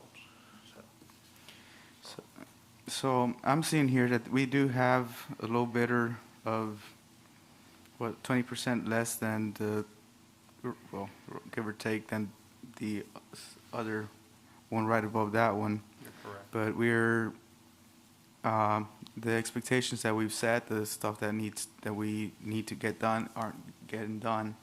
So I would be more inclined to go with, in this occasion, with not the lowest bidder. Just because they've set a track record of not fulfilling their what they've said that they would do, and it's just costing the directors, to like they said, to go behind and babysit them. So those are just my thoughts for the moment. I don't know what everybody else thinks. Could I, Councilman King. Thank you, Vice Mayor Henderson. The thing that concerns me, once again, is we've used the vendor in the past, we haven't been happy. When you look at what they come in, and we did this in our liaison meeting, when you break that number down, like to me, they're so low. I mean, that bid is like, some of those numbers are half of what some of your other companies are asking for. When you hire somebody in, you come in and you do that work versus some of the other companies may have multiple people doing the work. I don't know what that looks like. But my concern is that number is so low. What does the output of work look like, if that kind of makes sense, right? So you got somebody in, you're paying them, and you look at, at the end of the day, an organization wants to be profitable. Sometimes, like you said, once again, you get what you pay for. And when you look at that number and you kind of break that down for everything they're doing, that number concerns me for what we're asking them to do. If that makes sense. Do you know the value of the current contract? I do not off the top of my head. I apologize. I I was do going to not. pull that information, but I do not.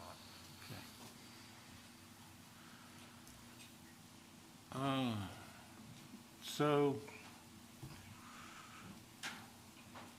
I think Trish can pull it off of the website. We'll try to have that for you. so it was a meeting in June, so there were 2 meetings in June, so it wouldn't be, My guess is no, that was the award, right, in June? June of it 2021? started in June, so it probably would have been May. May, okay.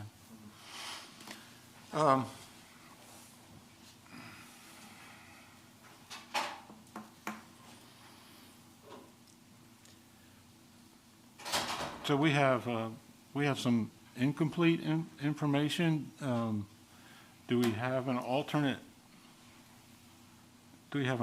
motion? I'd entertain, it seems like there's some resistance to the motion as it's written. I'd like to get some more input from you, Director Bennett. What divulge what your conversation was, or what your reassurance were that there would be something different from past performance to his promise? Yeah, I mean, of course, before the phone call, I came out to the building and I met with him and I voiced my concern. And I shared some of the work that was getting done with our contract. We also called Mr. Justice, Director of Finance, Director of Election, and myself prior to putting this award together. He committed to meeting with the building contacts every 2 weeks to make sure that the performance of the employees were appropriate and the job was getting done. He committed to providing additional help to the existing staff if necessary. So he gave us some assurances that, and he understood where we were as far as what we needed and what the contract was. There was no ambiguity in what our scope of work was. Okay. Thank you, sir. Councilman Holland, you had a question? Yes. Is he local? Yes. Under Donnelly, is he? Okay. The bid that was awarded to the current contract is $38,456.08.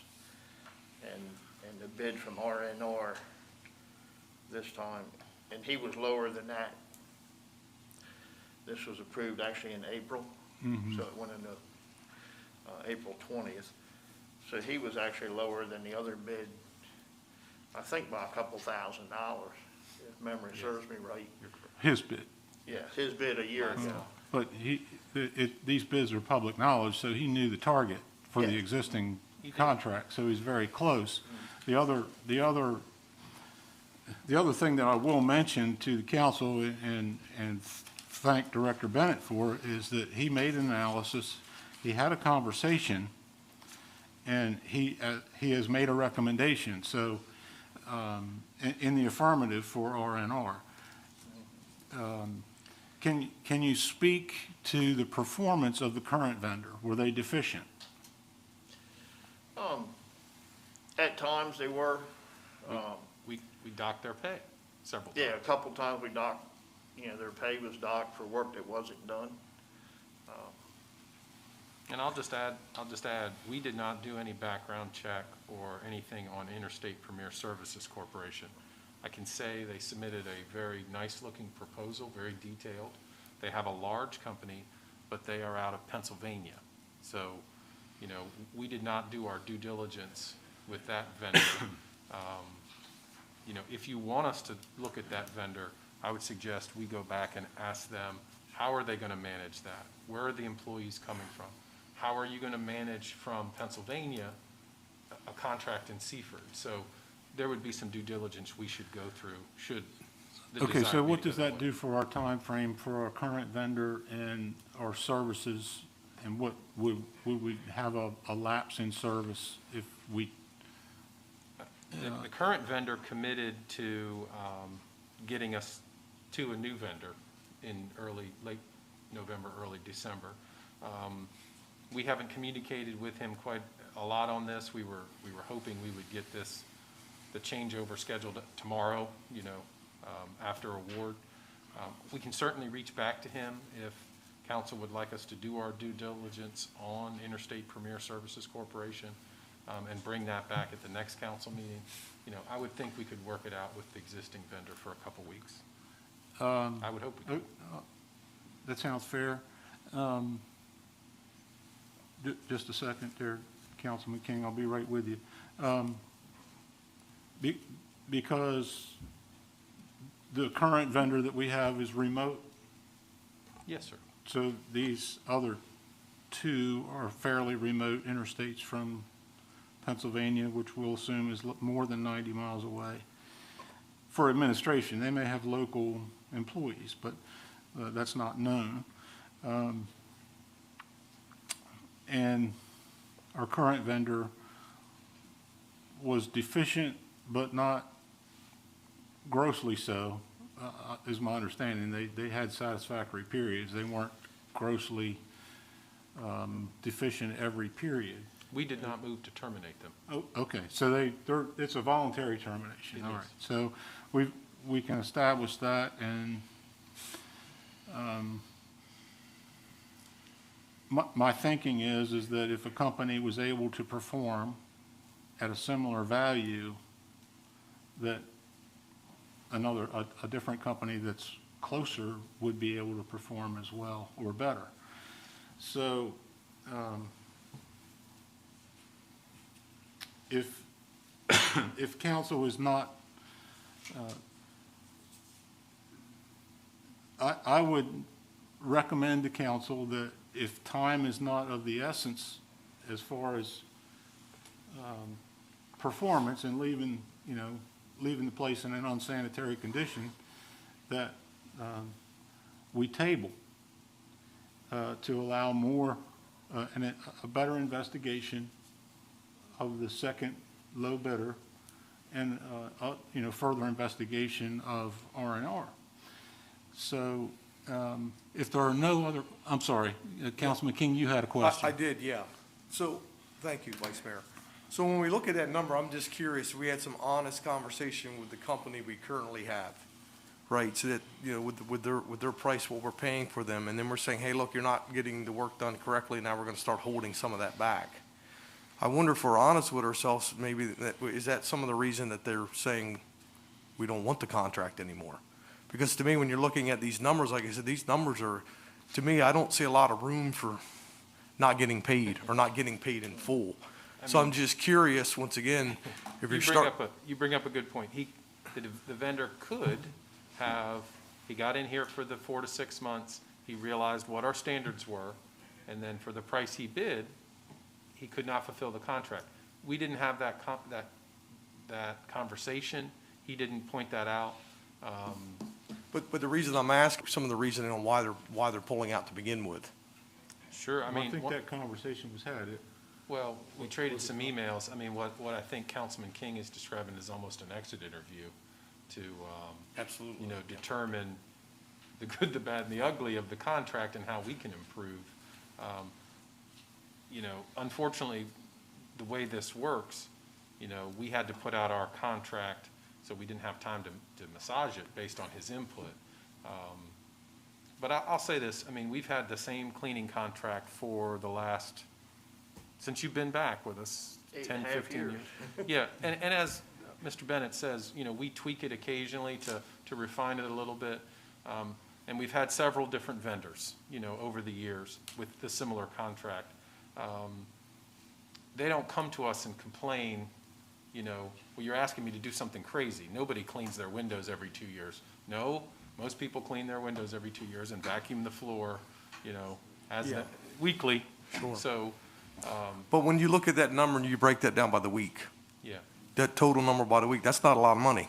not for the service. Not for the services they're facilities providing. and the And then when you services. say, hey, look, you're not doing what you're supposed to do, and we're not even gonna pay you all of it, I just think that number's tough to hit for what the expectation were. I agree with what you're saying, These low bids, there's not a whole lot in there. Tricia did get me the bid that R&R submitted last year when we did the bid, and he was at $33,800. And the one that's currently doing it was at $38,456. So we chose to spend almost $5,000 more dollars. This bid, it basically mirrors that bid that won it last year. But I agree with you, there's not much money, but I don't set their business model. Right. Right. You know? R&R was the incumbent vendor previous year. to that too. You are correct. And he lost the next round. So, Yes, even though they were low bid, we chose not to, let's say we, okay. I mean, So our this is- recommendation was not to go with them, and you supported that. It was basically the same conversation we're having today. Yeah, okay. And we paid more to hopefully get a better service, and it turned out we did not. Well, here's what I'm prepared to do. If there's, okay. One last Councilman question. Santos.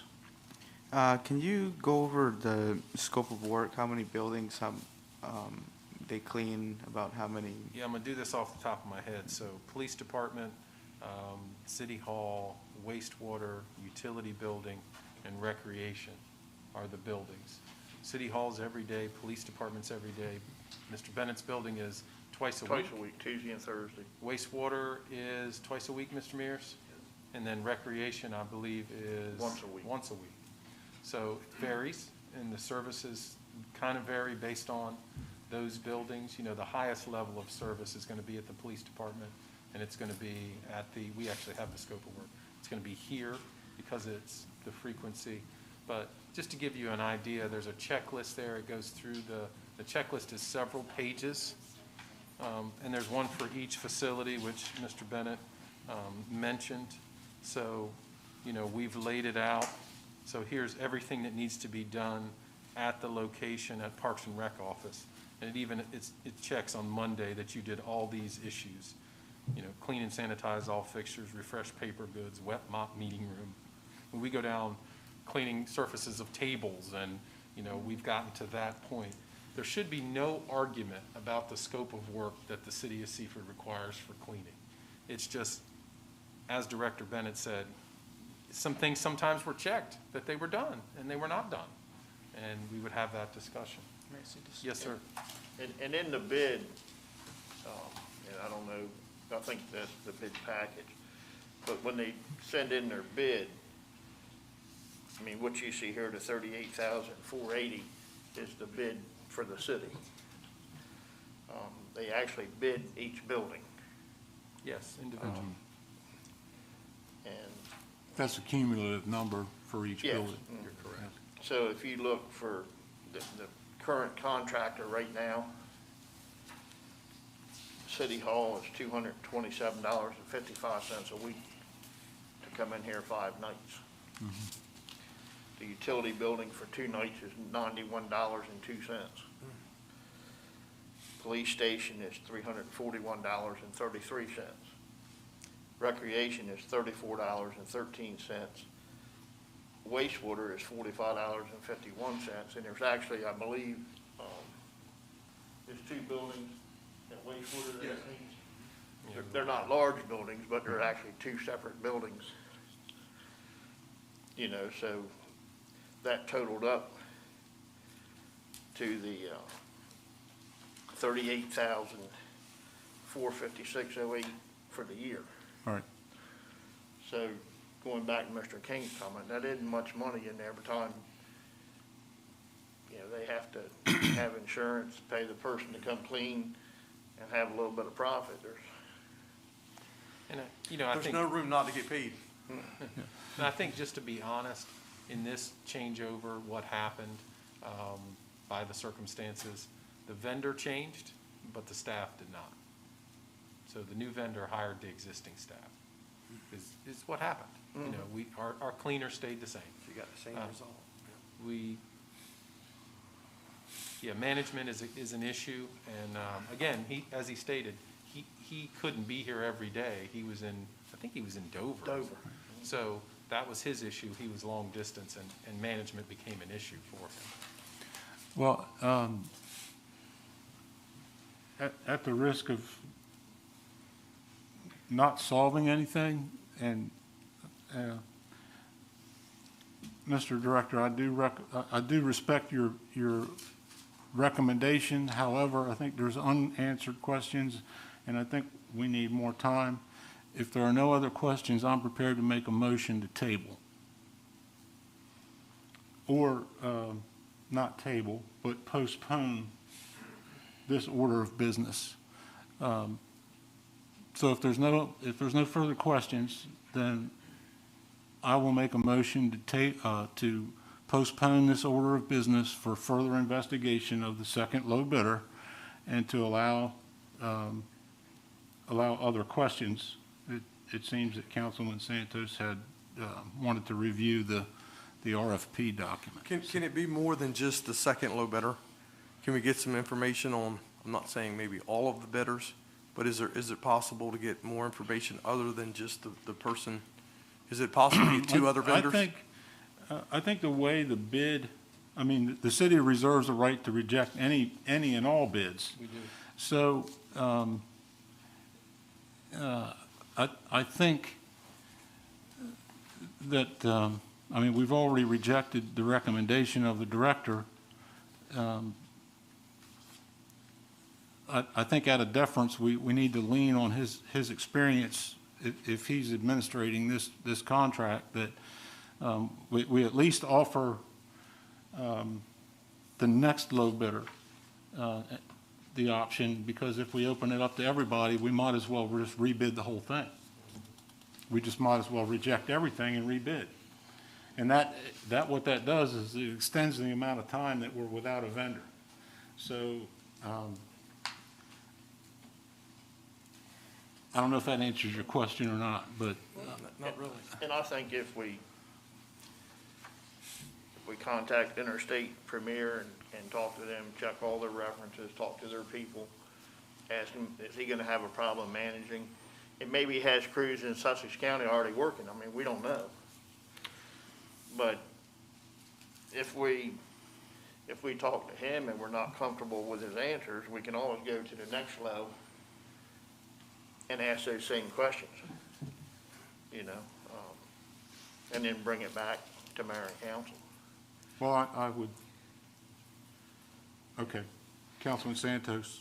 Yeah, this was for Charles.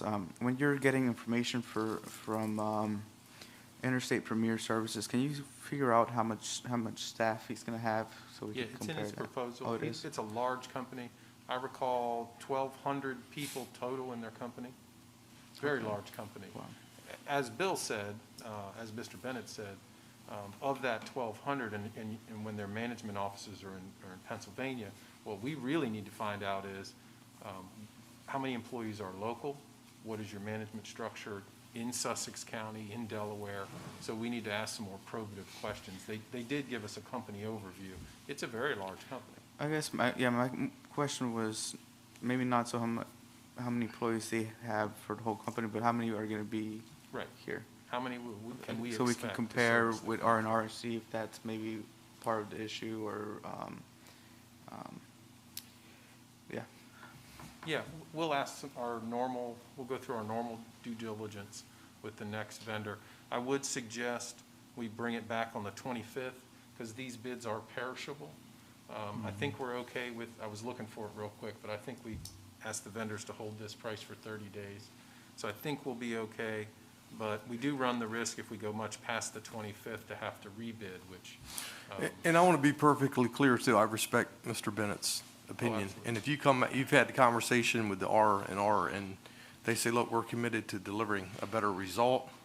If it's better follow-up on their end, our end, whatever that looks like, and you come back saying, hey, you know what, I know this happened in the past, based on the conversation I had, I feel they're going to do better, then I'm all for that too as well. Yeah, So I mean, at the end of the day, I mean, I value your opinion, and if you've done your due diligence, which I know you will, and you say, hey, this is my opinion, then. Yeah, and I don't have a problem going back and asking the next low bid, and if that one doesn't meet out, maybe, we go to the next one, the next one. I don't have a problem with doing that. I'm comfortable. Because at the end of the doing day, you guys got enough to do. The last thing you need to be worried about is somebody doing what they're supposed to be doing. it. Correct. You got enough stress here. I mean, you got a lot going on, and the last thing you got to worry about is babysitting a janitorial company to make sure they're doing what they're supposed to be doing. Right, this, I think this discussion is helpful, and what I'm going to recommend is if the motion to postpone succeeds, that you interview all three, like Councilman King said. Interview all three, and then we'll take your recommendation.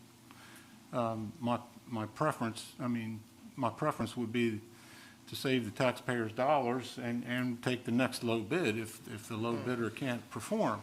However, I want to give the opportunity for all the bidders to answer the same questions as to their ability to perform.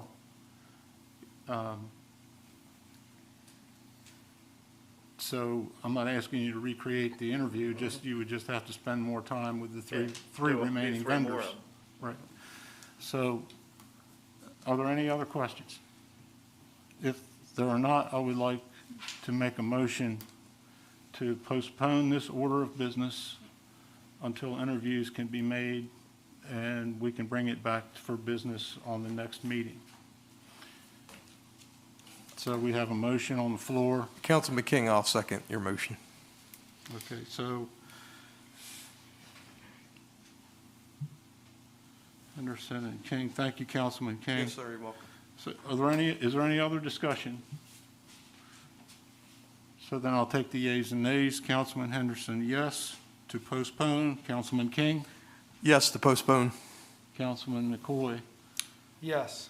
Councilman Holland? Yes. Councilman Santos? Yes, to postpone. All right, thank you, gentlemen. Thank you, Mr. I Mayor. don't know how much time we spent. Your heels are probably getting a little sore there. Thank you. He can handle it. Okay, next we have bids on the HVAC control system. Okay, so council will recall replacing of the HVAC system at City Hall is necessary. The controller was original equipment when the building was built in 2004.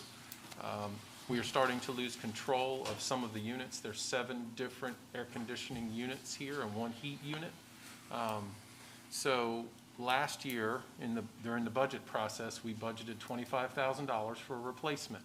The building official had gotten a price during budget preparation in the February timeframe, and in the time we went out to bid it, that 6 months later, the price of the system with our maintenance vendor went up above $25,000. Our charter requires us to get bids for that type of work if it's over $25,000.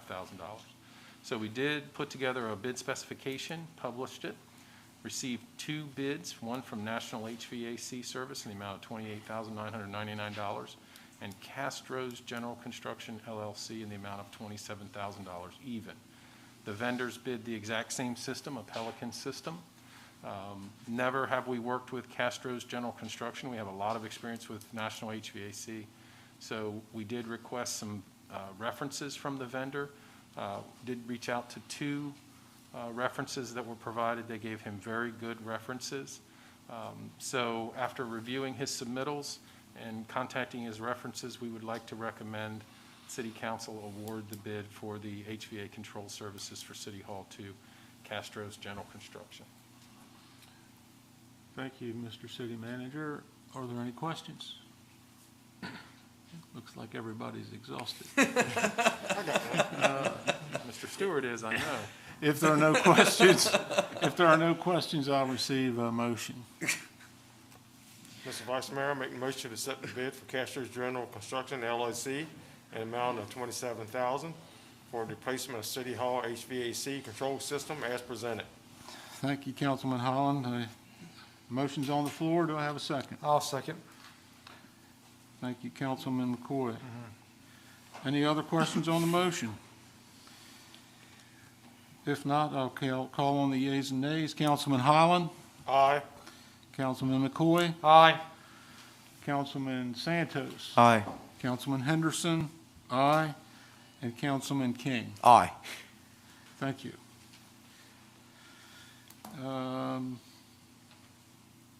New business number 11, present for approval a revision of the appointment of the records officer for fiscal year '22 to the Delaware Public Archives. So council has to appoint records officer and authorized agents every year to the Delaware Public Archives.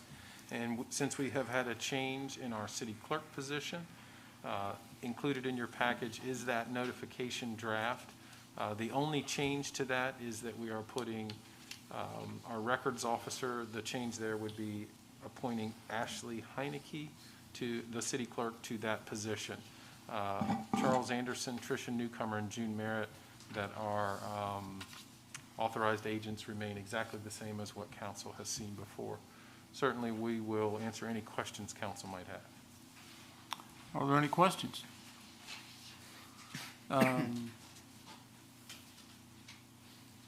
If I would like to make a comment, I would like to thank Mrs. Heineke for stepping forward to take the position of city clerk. I know that it's going to be big shoes to fill in that vacancy that was left, but I'm sure she's up to it, and I really encourage every council person to support her in her new position. Does that include the executive secretary position? Is that kind of a morph? Is that? We no longer have the executive secretary position. You are correct. Yeah, it evolved into city clerk once we had someone who got their certification. So just when you encounter her, please encourage her, because it is a big job, and you know, it's new territory for her, and like to support her in her new endeavor. So if there are no other questions, I'll receive a motion. Vice Mayor, I'll make the motion to approve the revision of the appointment of the records officer for FY '22 to the Delaware Public Archives, and appoint Ashley Heineke, city clerk, as the records officer for the city as presented. Thank you, Councilman. If there's no discussion, I'll receive a second. I'll second that. Without any further questions, I'll receive the yeas and nays. Councilman McCoy? Aye. Councilman Santos? Aye. Councilman Henderson? Aye. Councilman Holland? Aye. And Councilman King? Aye.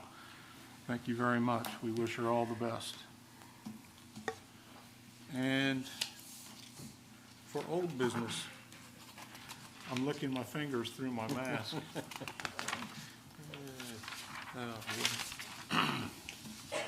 Thanks, Governor. Under old business, we have Mr. Sean Stewart, Realtor, to update the mayor and council regarding his request to forego demolition on 229 North Front Street due to a pending sale of the property to a new owner, and provide a status update. Thank you, Vice Mayor, City Council, City Manager. Good evening. Good evening. I appreciate you saying that, because I almost forgot why I was here tonight. Last week, I brought in the investor to meet with Mike. He was supposed to be here with me tonight to present to you guys, but he took a test for the state of Delaware and tested positive yesterday, so he's not able to be here today. So basically what I wanted to present to you, we did reach out to an architect to be able to put together a design, but due to the holidays and stuff, they weren't able to give us a sketch or anything. But I do have a timeline here, a 13-week timeline that he's put together to be able to, and it gives a step-by-step, week-by-week timeline of what he plans to do with the property. I did want to update you on, and I've got an email here that I made copies of as well, from Wells Fargo that I'd like to read to you guys since you don't have a copy of it. It was dated on January 4th. It says, "Good day, Sean. Thank you for speaking with me today about the offer on a property owned by the estate of Robert Thomason. As you know, you submitted all the documents required to review the offer, but we're waiting the property appraisal to arrive. Be advised there was technical difficulties with the order placed on December 8th, 2021. A new appraisal was ordered and sent on December 28th, 2021, and it was assigned to an appraiser today." That That was January the 4th. Apologize for the delay in our decision, especially with the pending demolition by the city. Be assured that we paid an additional rush order fee to the appraiser to expedite receiving the information needed to render a decision on your short sale offer. Please call or email me if you have not been contacted by the appraiser by close of business on Friday, which I did because I hadn't been contacted. And I will escalate the pending value to our leadership team. Let me know if the city requires any additional information to confirm our review of the pending offer. I appreciate the opportunity to be of service. Don't hesitate to reach out to me if you have any additional questions.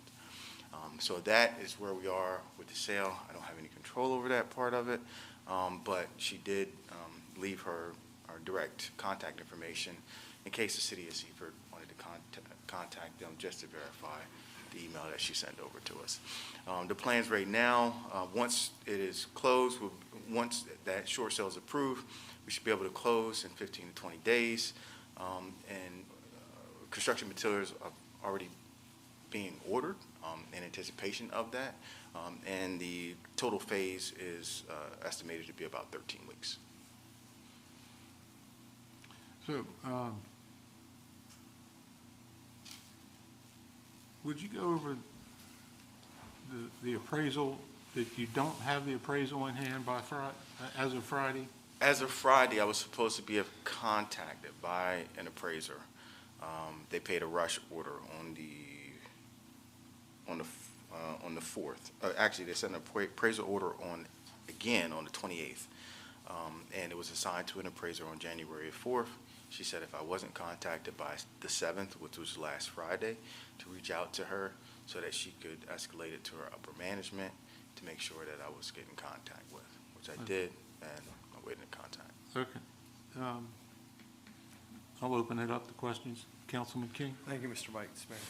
So Sean, we asked for some specific things at the last meeting, right? So it sounds like, and I understand holidays and delays, but it doesn't seem like we're anywhere further along than we were the last meeting.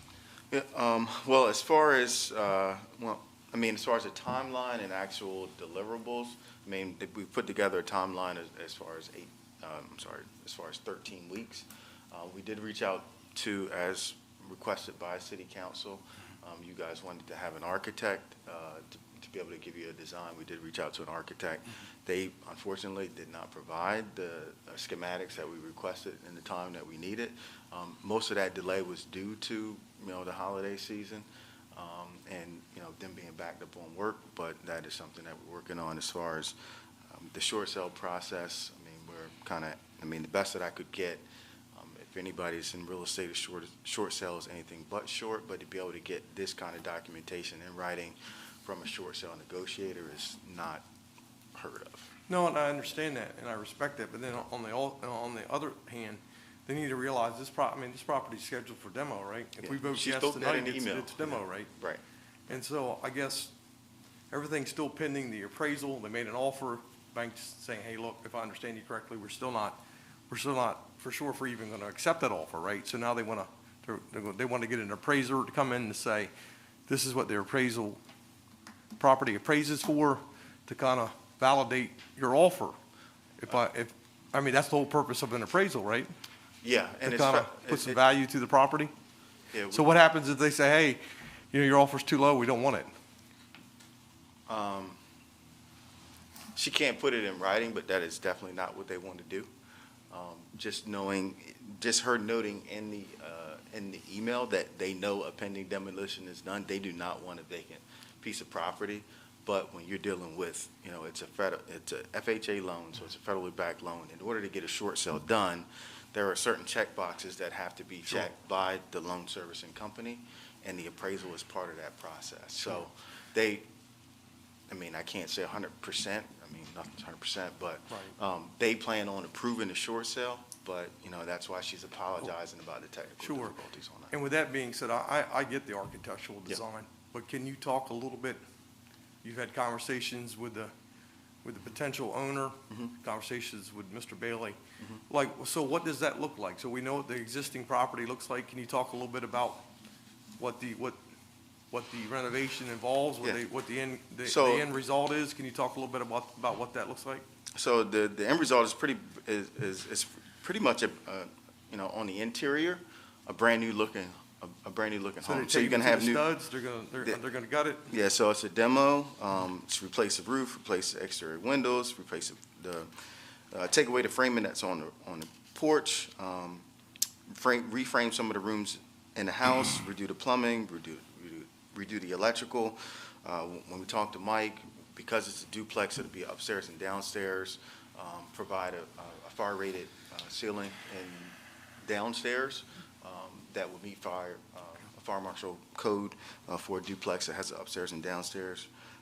Replace the HVAC systems, and then do new sheetrock and add a second bathroom downstairs. There's only one bathroom downstairs, so it'll be a 3-bedroom, 2-bath downstairs. Redo the kitchen, redo the floorings, put in new appliances and paint, trim the entire house. So it's gonna be a brand new Nice. house on the inside. And do they have any idea what that, as far as what they would charge per month per unit? Just curious in that area. I mean, would it be affordable, or kind of get an idea what? So, I mean, the going rate right now for a 3-2 is, depending on the area in Seaford, is anywhere from $900 to $1,200 a month. For a 2-bedroom, upstairs it would be a 2-bedroom, 1-bath. Going rate for that is anywhere from $700 to $900 a month. All right, thank you. Appreciate it. No problem. Thanks. Any other questions? Councilman Howell? No, I was talking, man. Oh, I'm sorry, Councilman McCoy. I admit, I'm a bit conflicted with this one. I too wish that we're further along today, and I admit I thought we would be at this juncture. My confliction comes with it.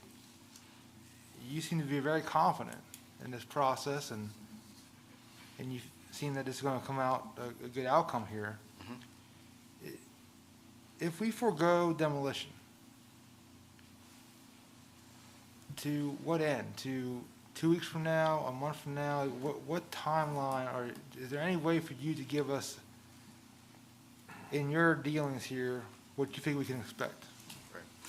So, I mean, my honest answer is, I honestly can't give you that timeline, because if the property was in his possession and the short sale had been approved, even though I have this letter, I mean, I've got a letter, email from the bank directly to the person who's making the decision, I can't say, based off of the information that I have, that, hey, this will be done in 2 weeks.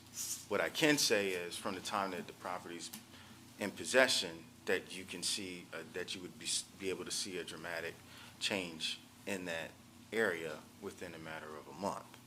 But the process of being able to get it transferred from its current owner to the new owner, I don't. I've been selling real estate for 18 years, and every short sale is different, every bank is different.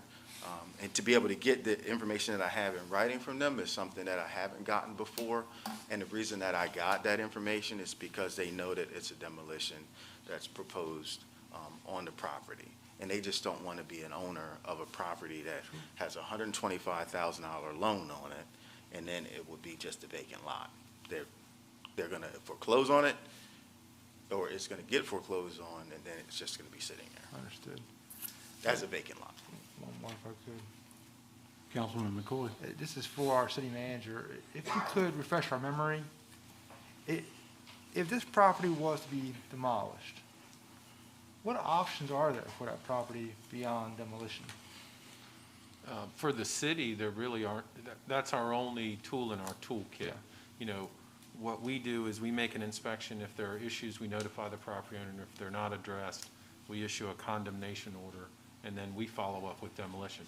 We can't remodel anyone's property or anything like that. No, I guess my question was, if the property is demolished, at that juncture, what options did that property have? I thought there were some restrictions about that property, what you could and could not do. Yeah, so a couple things. One, if the demolition fees that we incur are not paid to us, we place a lien on the property, which adds a legal conundrum to the property, okay?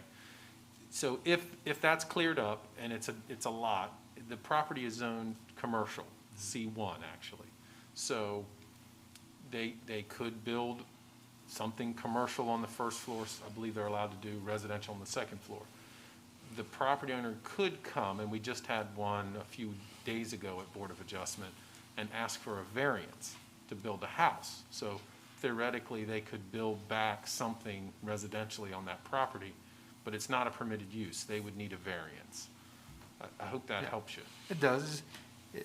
You know, again, I am conflicted because I feel like what Mr. Stewart's proposing is the best end result. I just don't have the warm and fuzzies that it's going to happen at this juncture. I'm hoping it does, but given that the timeline has been delayed, I'm a little conflicted, so. And I guess just to speak on the delay part, I mean, I can understand that concern. It's a valid concern, and it's one that, because I'm not at a bank and I'm not an appraiser, I can't speak to the timeline of it. But just from selling real estate, especially in that particular area, and and quite a few vacant lots in that area recently, specifically, to speak a little bit about what happens, if the city demolishes that property. As Mr. Anderson spoke to, that property then gets a lien placed on it from the city of Seaford, which now that lien, because it is a city lien, becomes a first lien on the property. So the only way that anything's going to happen with that property is then, because the bank, Wells Fargo's not the property there, and maybe doesn't even know that they could probably apply for a variance. And then that process is going to take, how many years do they have to get behind before, some, Yeah, before Mr. Stewart knows the process pretty well. By our charter, there are two checks you got to meet. There's got to be a certain amount of lien on the property, and then so many years. So our line in the sand is about $3,000 in 4 years in arrears. So it takes a long time to go through that process. Typically, traditionally, it takes a lot longer than 4 years. So I have a question about that. Councilman King? But correct me if I'm wrong though, so if we go in and we clean this property up and it's a commercial property, we've extended the DDT, right? So that downtown initiative where people are getting 20% of their investment back, that would apply to this property, right? It would. So when you're looking at an attraction or somebody coming and saying, hey, I could do something, this lot would offer, in my opinion, something that a lot of those other lots don't offer. yeah, I Because think. 20% of your investment, in my opinion, that'd get people's attention. And, our experts in the room, but I think they can utilize DDD funds for this improvement too, as long as it's above $15,000 invested. Acquisition costs don't apply, but yeah, it's the hard cost. Yeah, so yeah, either way, Councilman King, you're right. If they want to reinvest and rebuild, DDD, they can avail themselves of. If they spend more than $15,000 after acquisition on the improvements, and what Mr. Stewart outlined is going to be more than $15,000, I feel confident there's going to be a rebate there to help this property owner, close that gap as well. Okay. All right, thank you. Councilman Santos? Thank you, Vice Mayor. I would like to say that, I'm also a realtor, and I've worked this past month, and the holidays really slowed everything down. In fact, I was under contract with Sean for a property that I was buying, and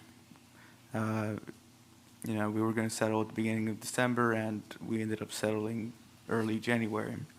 So, but now we're past the holidays, things are generally do pick up, and as far as short sales go, I don't envy Sean. I think that if that contract was in my hands, I don't think I would have gone as far as he did in the time frame since he's been here. So the reason he speaks confidently and about this, I believe, is his experience as a realtor and as an associate broker as well. I know that right now we are facing a huge demand for housing houses, and houses aren't being built fast enough. So, and the ones that are being built are, I don't see many brick houses going up, and this one is a brick house. I love brick houses, so I'd love to see more of them instead of less of them. If they're gonna make this brand new from the inside, basically, I think there will be buyers. I think that this is gonna be a desirable property. Those are just my 2 cents. Anything else? Councilman McCoy? If I'm rallying all the thoughts here, we agreed to forego demolition the first time around to see more progress. Sounds like from people in the field that there was legitimate resistance and to jump through some hoops over the holidays and the timeline. I am a bit hesitant, but I'd rather see the proper outcome if we take our time and get it right. If we forego demolition to the next council meeting, That's the short period of time.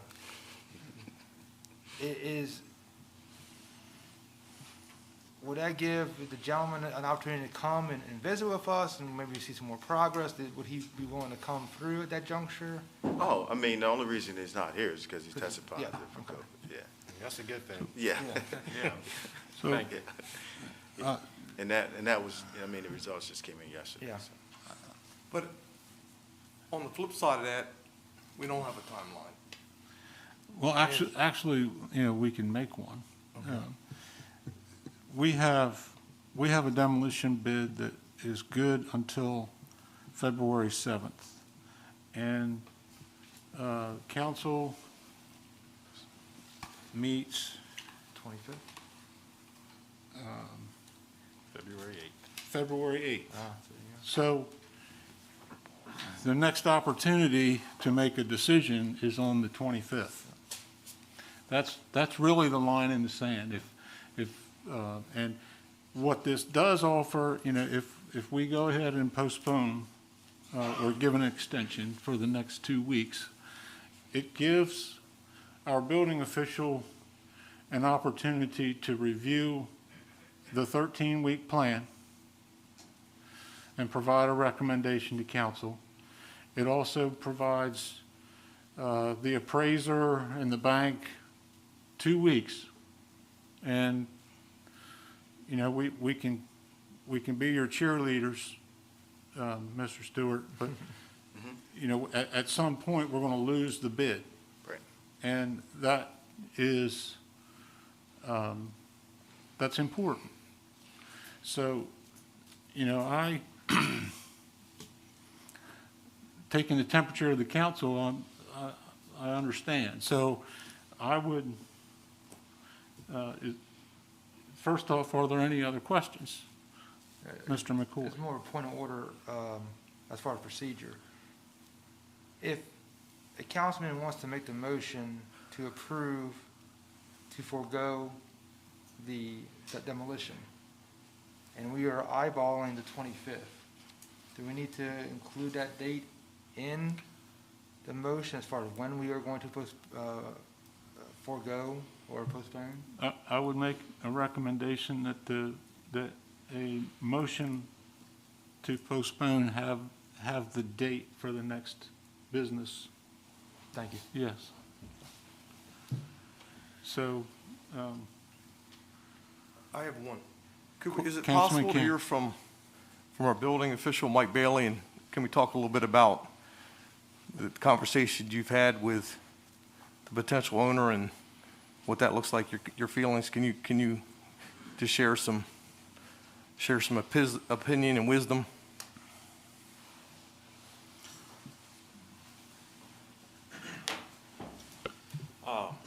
So I did meet with Sean and the potential buyer that Wednesday or Thursday before the new year. We discussed the property, and what I wanted to see happen there if he did obtain it, as far as the work plan that he's talking about. I haven't seen that whole thing yet, but it sounds, so what I've heard, it sounds acceptable, but I'd like to review it further to see exactly what's in detail. And would you like to share an opinion around, if you could, not to put you on the spot, but what do you feel is adequate?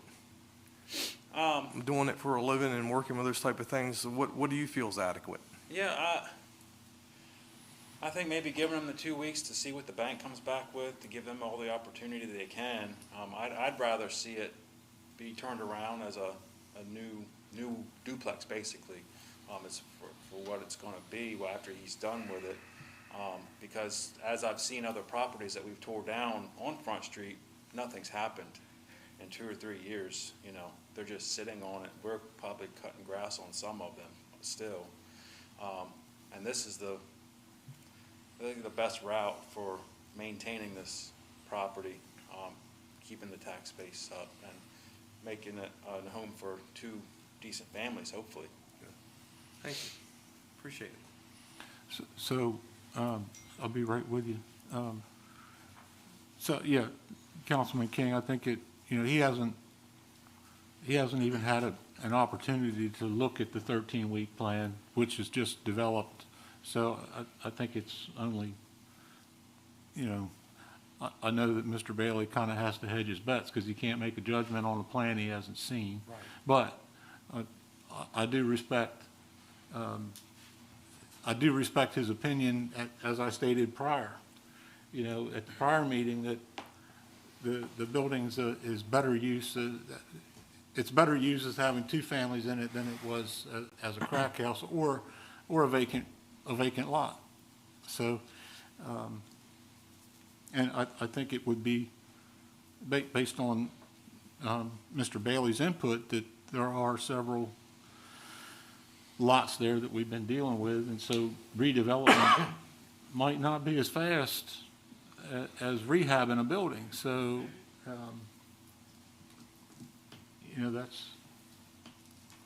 that's where I'm at. Mr. McCoy.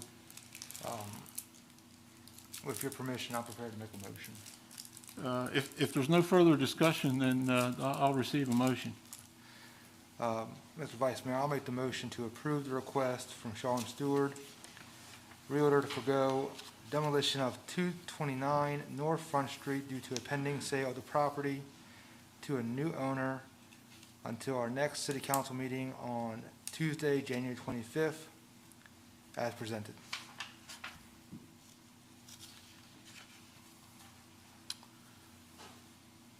Okay, I have a motion on the floor. If there's no other discussion, I have one, just for clarity Councilman purposes. King. Yep, thank you, Mr. Vice Mayor. So we're saying we're gonna postpone it until the 25th. At the 25th, what's the plan of action on the 25th? What are we postponing it for? Well, I think the intent is to allow the city building official time to review the plan and to render his input at that meeting. And if he determines the plan to be deficient and the bank hasn't rendered an answer or the appraisal hasn't come in, then I would fully expect that we honor the bid for demolition. Thank you for the clarity. So we have a motion on the floor. Any other questions? I'll second that motion. Councilman Santos, thank you. Any further discussion? Okay, I'll hear the yeas and nays. Councilman McCoy? Aye. Councilman Santos? Aye. Councilman Henderson, yes. Councilman Holland? Aye. Councilman King? Aye. Okay, thank you. So with that, I think old business number 2 is moot, and we'll extend. Do we need a motion to extend? I don't believe so. We'll put it back on the next Okay. agenda as well. All right. Okay, thank you. We have a reminder of meetings and setting new meetings. Yes, thank you, sir. City of Seaford planning session will be January 28th, 2022. It'll be from 8:30 a.m. to 3:30 p.m. at the Ross Station Event Center. So looking forward to seeing everybody there. Not on your list, but Martin Luther King Day is the 17th. So city offices will be closed. This is our first year for observing that. Just a reminder. We have the municipal election, April 16th, 2022. The mayor is up for re-election, as well as one council member. Mayor is elected for a 2-year term, council to a 3-year term. As of today, Councilman McCoy has filed for re-election. That's the only person that has filed. Just a reminder, all candidates must have filed by 5 p.m. February 25th. And then this is the year we're using the State of Delaware Department of Elections registration system for voter registration. We are maintaining the book of registered voters for non-resident property owners. Those are all the reminders that I have, sir. I have a question for the city manager or any other members of council. I don't know if I've been living under a rock or anything. Are there any public celebrations or observances for Martin Luther King's birthday that you know of? I haven't received No, I am. Yeah, it will be with all this. Well, I know that we're living in, I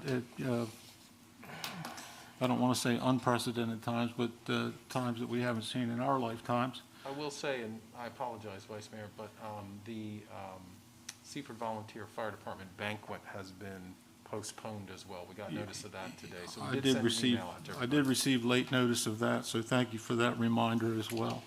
I will be searching for any public gatherings or observances for Martin Luther King Jr.'s birthday. So that then we move along to liaison reports in administration. I'll go to Councilman Santos. Thank you, Vice Mayor. Members from staff met with Danny Schwartz at the coffee meeting. They met with the carpet installer at the GMB office building to coordinate installation dates. They attended the co-department meeting. They attended a progress meeting with the wastewater WSBC project. Attended the progress meeting for the utility building expansion. They attended the HVAC control bid opening, the cleaning service bid opening. They reviewed applications for the county representative position. They met with the developer about the Bel Air subdivision. For the IT report, they've been working on resolving issues with the VDI environmental. They've been migrating users. They rescheduled a meeting with the firehouse about a camera project. They met with the electric department about a camera project, and they've been setting up desktops and troubleshooting issues. They've been assisting the police department on testing and installing a new potential wireless provider vendor change. They have interviewed positions for city clerk, and they extended the job to Ashley Heineke. They have been advertising for the county representative position, and they're reviewing applications. And that all other business is routine. That concludes my report. Thank you, Councilman Santos, and I'll do the police and fire report. I would like to call your attention that Chief Kraft has supplied information that splits the two periods. So what you have is a police department report from December 13th through the end of the year, and you also have a report from January 1st through yesterday, or actually the end of the day before. So the report that I'm going to present is a consolidated report for the entire period, but in the interest of, so that you can see the activity through the end of the year and then see the activity through the beginning of the year, he has asked that that be presented. I promise you I'll be as brief as I can. There's a lot here, but I'll start out with Chief Wilson's report. And he has promised a comprehensive report for 2021, which will either be available in the last week of January or the first meeting in February, which details the entire the activities of the department, just a comprehensive report for that you'll be able to see and analyze. And I'll be able to give it some treatment at a future meeting. However, alarms to date,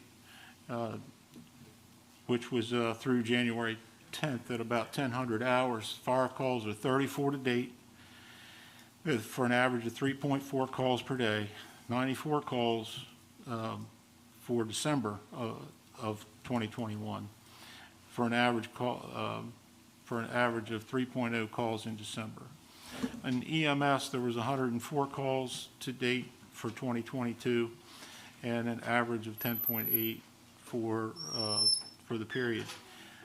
There were 400 EMS calls in December for an average of 12.9 calls per day. So there's a combined total for 2022, which is an average of 13.8 calls per day. The little snippet here for the year-end totals for the 2021 is just a very short snippet of the chief's future report. There were 941 calls in 2021 and 3,926 calls for EMS. I think that is a record breaker. Not sure, I may be speaking out of turn, but I do think that that's an all-time high. So that's a department total of 4,867 calls, and I will direct your attention that there are fewer members responding to these calls. So this is a very, very busy department that's utilizing the manpower to the best of their ability to fulfill all these calls without scratches. So there are a number of unfortunate and significant calls, including fatal accidents, which you will see here, tragic accidents which occurred, the most recent on the 6th of January on Atlanta Road. And under apparatus, all apparatus is currently in service. Everything's been registered, and we had mentioned that the dive trailer was up for sale and the Delaware State Police were going to purchase it. However, that process was denied internally within the Delaware State Police, so the dive trailer is back up for sale. The new State of Delaware Fire Commission ambulance license were renewed for 2022, and they're testing for full-time positions testing was held for the full-time positions on January 8th for 5 candidates, and the results are being reviewed. Under training, there's a new 2022, that's a typo, I'm sorry, schedule that's being developed, and under community events, the Boy Scout troop was, did he say the troop number? He didn't write it down here, but there was a Cub Scout troop that came to Station 87 for a badge achievement, and I'm sure that was quite interesting for the Cubs. Pardon me. And the highlight of the year was Santa being on the fire truck that ran through the city on Tower 87 on the 17th. Under the police department, you'll see the columns are starting to get tight, so we may ask the chief to drop one off the end there. But we have data from 2018 all the way to 2021 showing totals, and you can see the number of calls over the years, and a new column for 2022.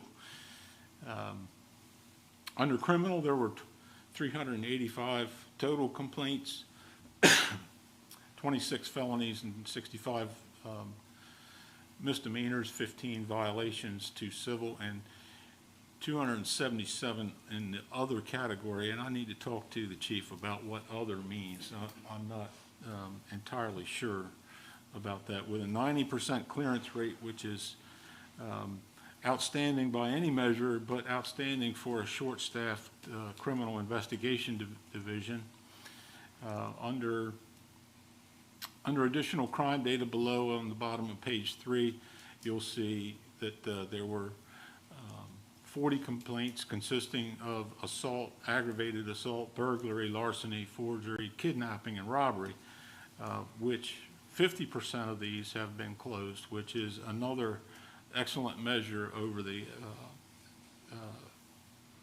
national average. And moving down, you'll see drug complaints. There were 18 drug crimes, and you'll see the distribution of those under traffic. There was 345 traffic contacts, pardon me, and resulting in 147 citations and 16 warnings. 4 were alcohol-related, with 1 crash-related DUI, 46 total crashes, 4 injury accidents, 13 non-reportable and 29 reportable. And then you see the distribution of other accidents that are, the chief did note in the meeting that accidents are up, and he's not sure what to attribute it to, but he can, I think it can, he's hinting at driver inattention causing most of these issues. You'll see a number of significant events listed here for your review. You'll see the activities of the administration. Most notably for me is the diversion program meeting where we, on the 16th, we received the memorandum of understanding draft. And can you help me out? Has that been executed at this point? I don't believe it has. They're Okay. waiting on them to respond. There may be a little bit of ink that needs to be on the papers for that. So at the bottom, you'll see another chart for total criminal arrest, which there was not enough room to put it up there with the other, but you'll see the distribution over the years of a total criminal arrests for adults and juveniles, which will show you the trends for arrests of minors. So with that, I'll conclude my report, and I'll turn it over to Councilman Holland. Thank you, Mr. Vice Mayor. So for Parks and Recs, they have Bobby registered for training series at Rutgers University and another from the Chesapeake Bay Landscaping Professionals. And they're replenishing the J&S Playground and the horseshoe pits at the complex. And they completed snow removal around the city buildings and right-of-ways, including Stein Highway. And they held the second and third week of youth wrestling with a total of 11 wrestlers. And they are working on scheduling practices for youth basketball.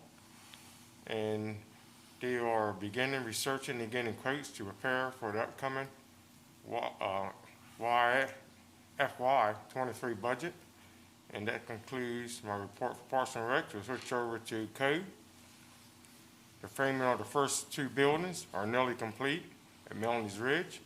Amazon construction is complete and up in operation. New Dollar Tree at Nylon Capital Center is near completion, and all the work is routine. That concludes my report. Thank you, Councilman Holland. We'll move on to Councilman McCoy in electric. Thank you, Vice Mayor. For the first time, my report is about the same size as yours. To our Director, Bennett, hopefully he'll forgive my brevity on the report. It is 9:30 at night. So since the last report, the crew has pulled in the primary wire and made up the terminators for the Tesla service.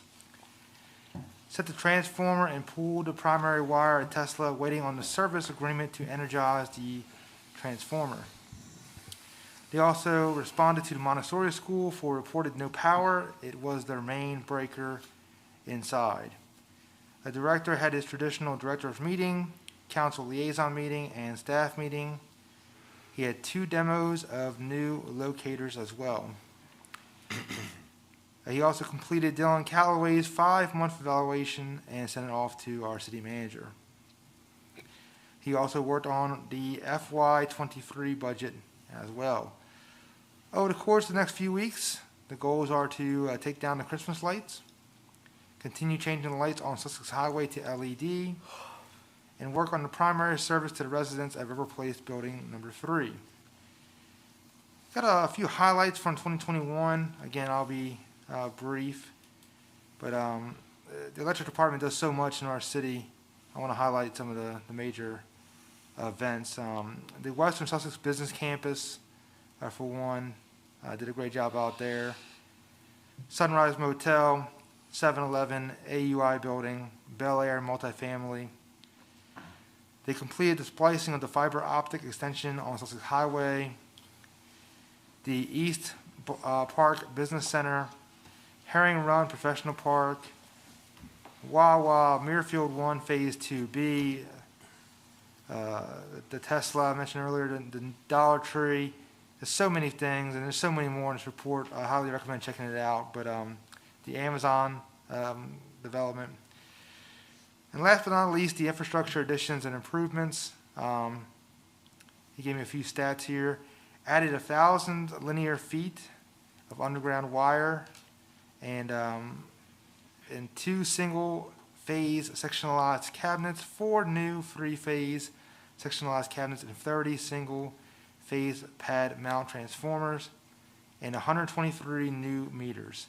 Again, gives you an idea of how much the crew does around for our city. Again, it's a lot in this report to digest, but for the time here, I'll release the staff here. So thank you for the time, and that's been my report. Thank you, Councilman. Return to Councilman King. Thank you, Vice Mayor Henderson. Due to the time and the fact that we got to go into an executive session, my report has been submitted in its entirety. But to add to Councilman McCoy's list, we had a storm, snowstorm, ice. I was one of the residents that lost power.